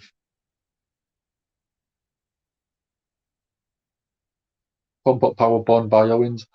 goes for a pinfall, gets a sort of toe count, broken up by Bobby Lashley throwing Seth into the pinfall combination. And then Lashley's coming back into the ring. Takes out Owens, takes out Seth.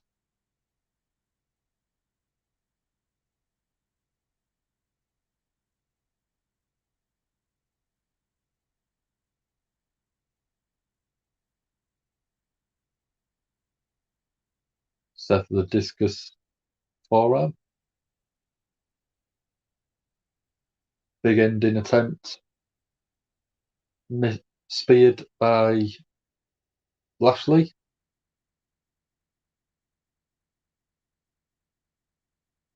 Owens goes for a stunner on Big E. Not Big E, sorry. On Lashley. Reversal, pinfall. And then, gets the spear. Lashley gets the 3 count. And on Kevin Owens, as I thought it might have happened. So for the Royal Rumble, we are finally getting Bobby Lashley versus Brock Lesnar for the WWE Championship.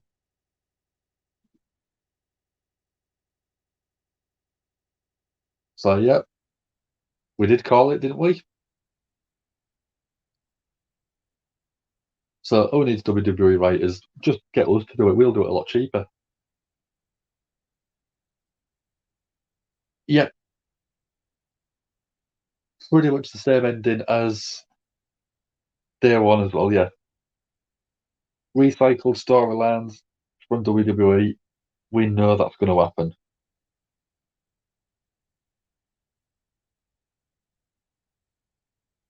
But no, while they're doing the replay for the ending of the match, my performer of the night,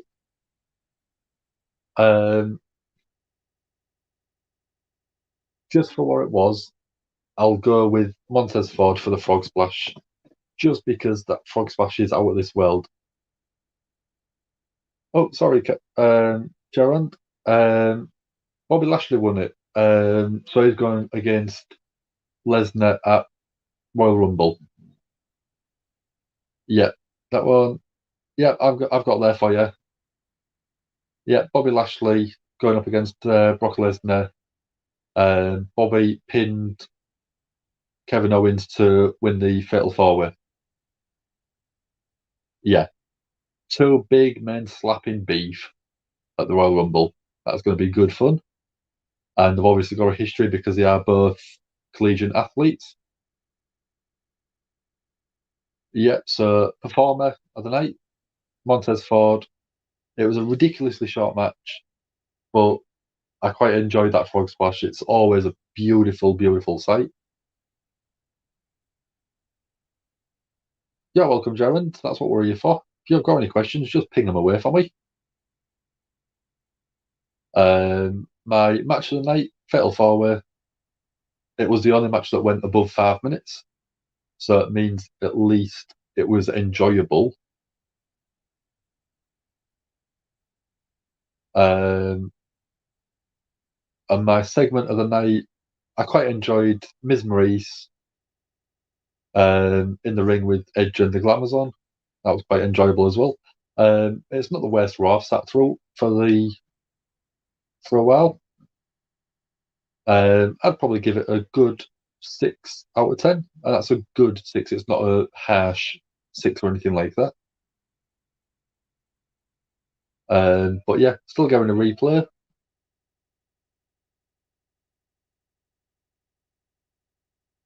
But yeah, that's WWE Raw, Monday Night Raw from the 3rd of January 2022. All done, all dusted.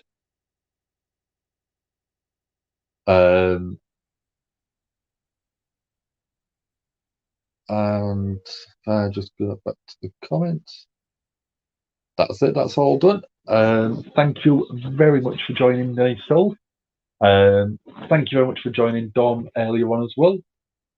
If you haven't, like the video, share this video. Tell your friends, tell your family. We are aiming to get to 1,000 subscribers by the end of the year. but I want to do it in less than half that time. I want to have it done by Easter. So any share you do could help us achieve that, which would be fantastic. Thank you very much, everyone, for joining myself tonight. And let's have Big E end the video for us.